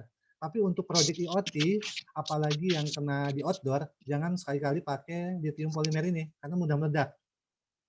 Jadi sebaiknya sih pakai baterai Li-ion ya. Ya semacam inilah. Ini masih aman karena dia nggak, kalau habis ya habis, dia kena panas juga nggak akan meledak gitu ya. Atau ya pakai mungkin pakai baterai Energizer yang biasa ya, baterai kering ya, gitu. Atau yang bisa dicas, baterai yang bisa dicas tuh yang modelnya kayak gini tapi bisa dicas. Kebetulan saya ini bisa dicas. Oke, itu contoh lain. Kemudian tadi yang beberapa, oh ya, mobil terkait kendaraan ya, IoT di kendaraan. Sebetulnya pakai board Arduino Uno itu bisa. IoT Arduino Uno untuk mengatur, mungkin rekan-rekan pernah melihat mobil Cina Wuling, itu sekarang mobil Wuling itu lewat HP bisa menurunkan kaca spion, bisa menstarter mobil, sehingga ketika penggunanya dari parkiran mau mendekat, mobil udah hidup, AC udah hidup. Kaca juga udah dibuka sedikit sehingga udara panas keluar. Gitu kan? Jadi sebelum penggunanya parkirannya jauh nih, masih di mall, tapi tetap pintu dikunci. Nah, itu bisa digunakan IoT di kendaraan menggunakan Arduino ini. Ada tutorialnya banyak. Atau yang paling praktis kalau di mobil itu pakai standar, kita mau mengamati ECU-nya mobil. ECU mobil misalnya pemakaian bensin berapa, suhu radiator berapa, apalagi. Itu kan mobil-mobil canggih ada ya. Walaupun mobil canggih belum tentu ada juga disediakan. Nah, kita bisa pakai nanti pakai LCD segala macam, silakan membuat project itu pakai ini, pakai standar ODB2. ODB2 ini kita bisa ngamati di dashboard handphone atau di tablet kondisi mobil kita, ECU kita, konsumsi bahan bakar, pengapian, dan lain-lainnya itu bisa. Saya sudah coba di Toyota, di Suzuki, di ini jalan, bisa jalan gitu ya. Di mobil-mobil Jepang ini bisa jalan. Kalau mobil Eropa saya belum coba. Oke. Kemudian sensor yang lain. Ini contoh-contoh sensor untuk sensor di air, leveling ya, sensor air ya. Jadi kalau nanti rekan-rekan punya gabung hidroponik ya, sekarang kan lagi di rumah terus, istri kita nanam hidroponik. Hidroponiknya itu bisa pakai IoT. Ketika jadi sensor pH kayak gini nih, sensor pH nih. Maaf, ini sensor pH. Ini bisa mengatur pH, kemudian sensor TDS. Sebentar. Nah, ini sensor TDS seperti ini. Jadi kekeruhan air, air butuh pupuk berapa banyak, itu nanti bisa dikombinasikan dengan namanya tadi aktuator, pompa akuarium. Jadi pupuk cairnya itu udah mulai habis nih di hidroponiknya. Dengan sensor ini dibaca kebutuhannya, kemudian nanti akan mengirim sinyal ke pompa akuarium untuk mengirimkan pupuk cairnya itu secara periodik gitu ya, tergantung kebutuhan. Nah itu bisa pengembangannya seperti itu. Itu banyak. Itu di elektronik klinik itu ada. Jadi kita sebetulnya belajar IoT itu udah cukup mudah karena banyak orang-orang baik yang nggak pelit ilmu ya, udah bisa sharing. Jadi kita yang orang awam nggak harus belajar dari nol karena pemrogramannya sulit gitu. Kita males kalau udah ngelihat pemrograman. Tapi dengan adanya share-share dari mereka, kita cukup mendownload file-file library-nya saja kan. Itu. Elektronik klinik namanya.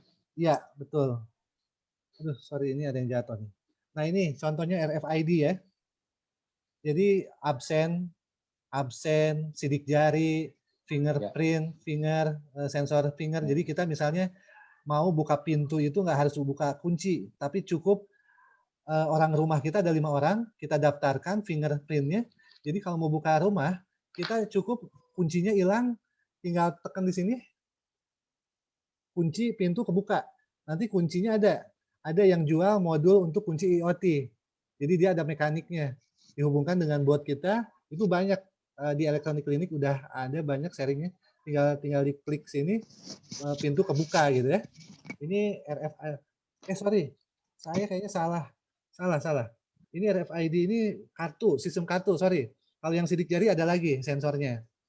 Saya nggak ke bawah nih, ada di atas.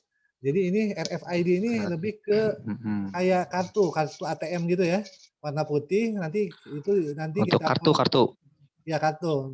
Jadi KTP nanti mungkin bisa juga ya. betul kayak gitu. Nanti kartunya kita kalau ada chipnya kan, chipnya itu diprogram dulu bisa digunakan untuk buka pintu, untuk buka akses gitu. Jadi kita tahu siapa yang masuk karena di kartu itu misalnya ID-nya itu Pak Firdaus, Kang Firdaus. Ketika buka pintu, Kang Firdaus ngetik, orang tahu nanti masuk ke komputer bahwa yang baru masuk jam segini itu Kang Firdaus. Oke, ada sensor yang ini, real time. Ya. Jadi mungkin kita 5 menit lagi ya, karena waktunya. Ini sensor clock ya. Ini namanya apa? Clock modul. Ini multi clock untuk real time. Kalau kita punya project IoT, kita butuh jam, karena nanti data loggernya itu kita mau jam-jamnya itu spesifik gitu ya. Ini wajib dipasang nih, karena beberapa eksperimen itu ini dipasang untuk modul clock ini. Ini betulnya ada baterainya, saya lepas karena takut ngerusak modul. Jadi ini ada baterai jamnya nanti. Jadi kayak di komputer, walaupun komputernya mati, jamnya nggak ngaco kan? Nah, modul kita pun sama. Modul kita ketika difungsikan sebagai data logger yang akan mengirimkan data secara real time, ketika powernya dimatikan, datanya itu tetap kesimpan di MMC, tapi jamnya nggak ngaco, pakai ini, pakai modul ini. Kemudian ada ini, bot ini. Bot ini bisa masuk ke Arduino, kayak gini ya. Botnya itu bisa masuk ke Arduino. Ini untuk mengupload untuk mendownload. Kalau selama ini ke komputer kita mengupload, memasukkan coding dari komputer ke bot. Nah, kita mau dari bot diambil, gitu kan, di copy paste. Gimana caranya? Ya istilahnya mencuri gitu. Kalau ini mencuri sketch-nya gitu. Nah, ini ada botnya nih. Jadi tinggal ditempel, nanti masuk ke PC. Nanti PC-nya mendownload, bukan upload lagi, tapi mendownload coding, gitu ya. Oke. Kemudian ini sensor. Ini sensor.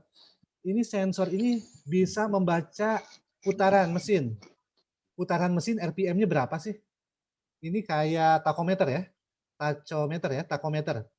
Nah, ini sensor ini bisa dipakai, dia bisa membedakan. Atau flowmeter. Flowmeter, kita pasang nih flowmeter, nanti kan flowmeter manual ada gerakan jarumnya muter-muter. Nah, jarum muter-muternya itu bisa mengetahui debit air. Nah, debit airnya bisa dibaca dengan sensor ini. Atau putaran mesin gerinda, putaran mesin motor, dan lain-lainnya ini bisa dibaca oleh sensor ini. Apalagi yang unik ya? Nah, ini sensor pH meter. Jadi pH meter yang tadi saya unjukkan, itu dia butuh modul seperti ini. Karena dia sensornya aktif, bukan pasif. Kalau sensor pasif tadi nggak butuh modul, dia ketika suhu ya, kayak suhu nih. Contoh kayak suhu. Ini sensor suhu. Ketika ini suhu dibakar, dia akan mengeluarkan output untuk bisa dibaca di bot, gitu ya. Tapi kalau pH meter, ini ketika pH meternya dicelupkan ke air, dia nggak cukup, tapi harus punya bot ini. Dan biasanya kalau kita beli, bot ini udah masuk ke sini. Ini udah masuk, tinggal hubungkan ke Arduino, ESP32, ESP8266, udah pH meter bisa dibaca. Ada lagi contoh kelembaban air ya, berarti ya pH air itu ya. itu pH air. Kemudian tingkat kekeruhan air, TDS meter, TSS meter juga ada tadi sensornya udah saya unjukkan. Langsung ada sensor ampere meter ya. Oh ini debit air ya, sensor debit air. Debit air saya pernah pakai yang lebih besar, yang 2 in sudah terpasang gitu. Ini contoh yang untuk kolam, yang untuk di rumahan. Kita pengen tahu debit air kita sehari berapa liter sih sebenarnya toren kita diisi. Nah ini bisa pakai ini. Karena ini bisa membaca debit air berapa liter. Pakai sensor namanya Hall effect. Di dalamnya itu ada sensor, dia ada magnet. Ketika magnetnya berputar, satu kali rotasi dia akan baca datanya itu. Pakai sensor namanya Hall effect. Jadi di dalamnya ada sensor Hall effect untuk membaca debit air. Atau gas juga. Kalau gas kebetulan saya udah terpasang, itu gas sensornya beda ya. Ada lagi pressure sensor. Oke. Kemudian untuk input pintu, sensornya bisa menggunakan seperti ini. Keyboard seperti ini untuk ini password pintu misalnya, kita nggak pakai fingerprint, nggak pakai sidik jari ya, nggak pakai finger, pakai kode kombinasi kayak ATM, mesin ATM, atau kita aplikasi IoT ini untuk bikin mesin Pertamina Mini ya. Nah, untuk inputan angka berapa liternya kita pakai sensor ini. Pomini. Sensornya bisa pakai keyboard itu. Oh. Nah ini sensor. Oh iya. Jadi sensor ini ketika saya masukkan seperti ini ya ke kabel ke dalam sini, maka arus di sini bisa dibaca. Jadi ini sensor untuk membaca ampere meter. Apa namanya itu? Ini biasa PJ. Ampere voltmeter ya. Oh. PJ City, tergantung berapa ampere. Kalau rumahan saya pakai yang ini 220. Ampernya ya. Kalau tegangan 220 pakai yang PZ02, P1. Tapi kalau yang buat industri 3 pasah itu ada lagi sensornya. Jadi cukup kabel yang ada ini kan bisa dibuka, dicapit. Ketika dicapit ini kabel ini akan dimasukkan ke konverternya. Konverternya ini namanya ini nih. Konverter ini dihubungkan, kemudian masuk ke board Arduino. Dari situ sudah bisa dibaca berapa ampere kabel yang terlewati di sini. Berikut tegangannya menggunakan ini, tegangannya akan muncul. Gitu. Saya sudah coba waktu itu di guide oleh Pak Fuad dari Simor, sudah berhasil. Jadi monitoring tegangan dan ampere menggunakan sensor ini dan konverternya ini. Oke. Kemudian untuk ketika ada masalah, ada konverternya juga dulu ya sebelum masuk ke. Ya, karena itu harus ada konverternya dulu ya sebelum masuk ke Arduino-nya. Iya, karena kan hanya ini, sensornya hanya 2 ini. Dia sifatnya sensor pasif, sensor pembaca. Aktif. Dia sensor aktif, jadi harus ada modul tambahan karena ini sensor aktif. Dia ketika dimasukkan dia belum baca ampere, tapi ketika boardnya dimasukkan tadi itu konverternya baru bisa baca ampere karena ini jenisnya sensor aktif bukan pasif gitu, sehingga butuh konverter. Apalagi yang unik ini buzzer ya, buzzer ini ketika misalnya suhu di atas 35 panas sehingga gudang itu nanti alarm tet gitu ya. Nah ini pakai buzzer ini sehingga ruangan nanti orang di situ, oh itu suhunya panas tuh gitu ya. Nah itu bisa dikembangkan untuk sensor buzzer ini. Kemudian untuk laser juga ada ya, untuk sensor laser. Ini tadi lalu itu sensor gerak. Sensor gerak PIR. Ini sensor gerak. Ya. Ini bisa ultrasonik. Saya sempat masuk ke sensor gerak. Oh ini ultrasonik. Jarak. Ini bisa jarak. Sensor jarak ultrasonik. Iya. Jarak ya. Ultrasonik itu sensor jarak. Ini ya. Bisa gerak juga. Ini ultrasonik ya. Ini ultrasonik, ini gerak. Betul. Sebetulnya untuk gerak itu banyak sih sensor item-itemnya. Kalau ini memang lebih untuk mengetahui jarak. Gerak jadi banyak. Ini untuk mengetahui jarak dan sensor gerak juga bisa. Jarak ya. Ini Jauh gerak dekatnya, jauh jauh dekat dekat. dan jarak jauh Jauh dekat, dekat. dan juga ini untuk sensor gerak bisa. Contoh kita membuat IoT untuk tempat sampah otomatis membuka. Jadi ketika ada orang datang, tempat sampah itu tutupnya ngebuka sendiri karena pakai sensor ini. Gitu. Itu ada, bisa. Tapi untuk gerak gerak Oh iya, untuk gerak jarak ya, kamera, jarak. untuk Hmm. pergerakan kamera sih ada lagi sensor gerak yang seperti ini. Oke, waktunya 4 menit lagi mungkin sebelum ditutup. Dari rekan-rekan ada masukan? Karena nanti mungkin dari sini kita akan lanjut dengan Iya. tim Purwatek yang lain untuk lebih spesifik. Misalnya tadi karena nanti ada project membuat alat level hobi, antusias sampai industri bareng-bareng dan akan diunjukkan setiap bulannya. Sehingga diharapkan nanti project yang sudah dibuat itu bisa di-share ke yang lain. Gitu ya. Oke. Dan ini tidak menutup kemungkinan juga dari rekan luar kota Ya, kalau siap-siap. untuk bisa saling sharing ya, memberikan pencerahan untuk teknologi IoT level hobi, rumahan, industri maupun UMKM ya. UMKM juga bisa menggunakan ini. Sebetulnya ketika ada masalah kita coba cari solusinya di IoT itu pasti ada. Karena sensornya sekarang sudah banyak gitu. Yang saya amati seperti itu sebetulnya. Oke. Tinggal pakai, tinggal manfaatkan kita ya. Betul. Manfaatkan saja. Baik. Mungkin itu. Mungkin agak sedikit cerita. Silakan, Mas. Maaf, agak cerita sedikit. Ya, apa sebentar ya, saya mau cerita sedikit. Itu saya pernah masuk salah satu minimarket. Oke.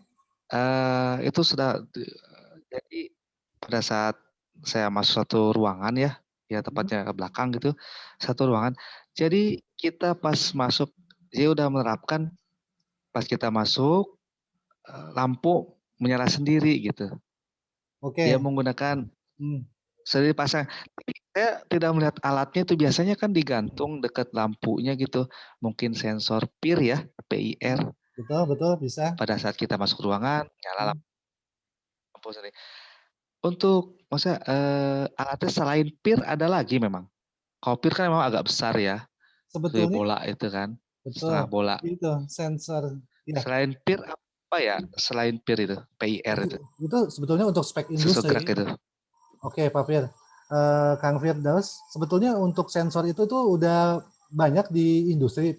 Jadi beberapa merek kayak Philips, merek-merek produsennya listrik untuk ini mereka udah banyak fitting lampunya itu sudah ada. Jadi include. Jadi kayak fitting padahal Oh, di fittingnya itu udah ada udah sensor gerak. ikut ya.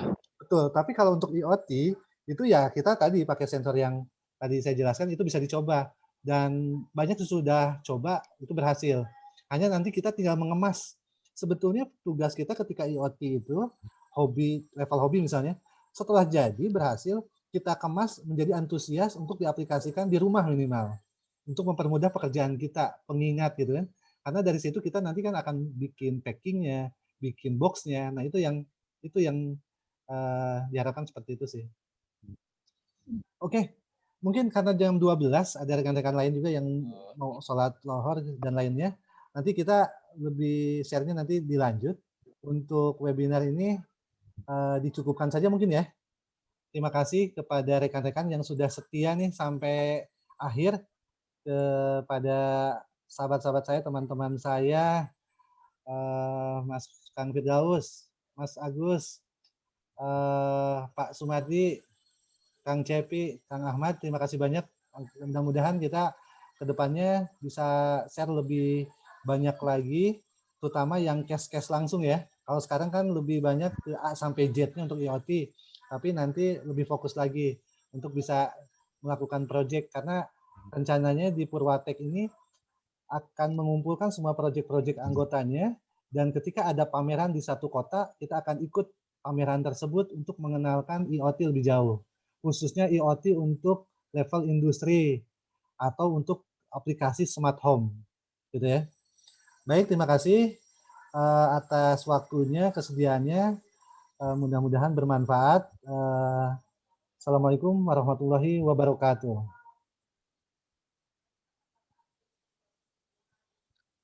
Waalaikumsalam warahmatullahi wabarakatuh. Terima kasih Pak Andri. Sama-sama, Mas Firdaus.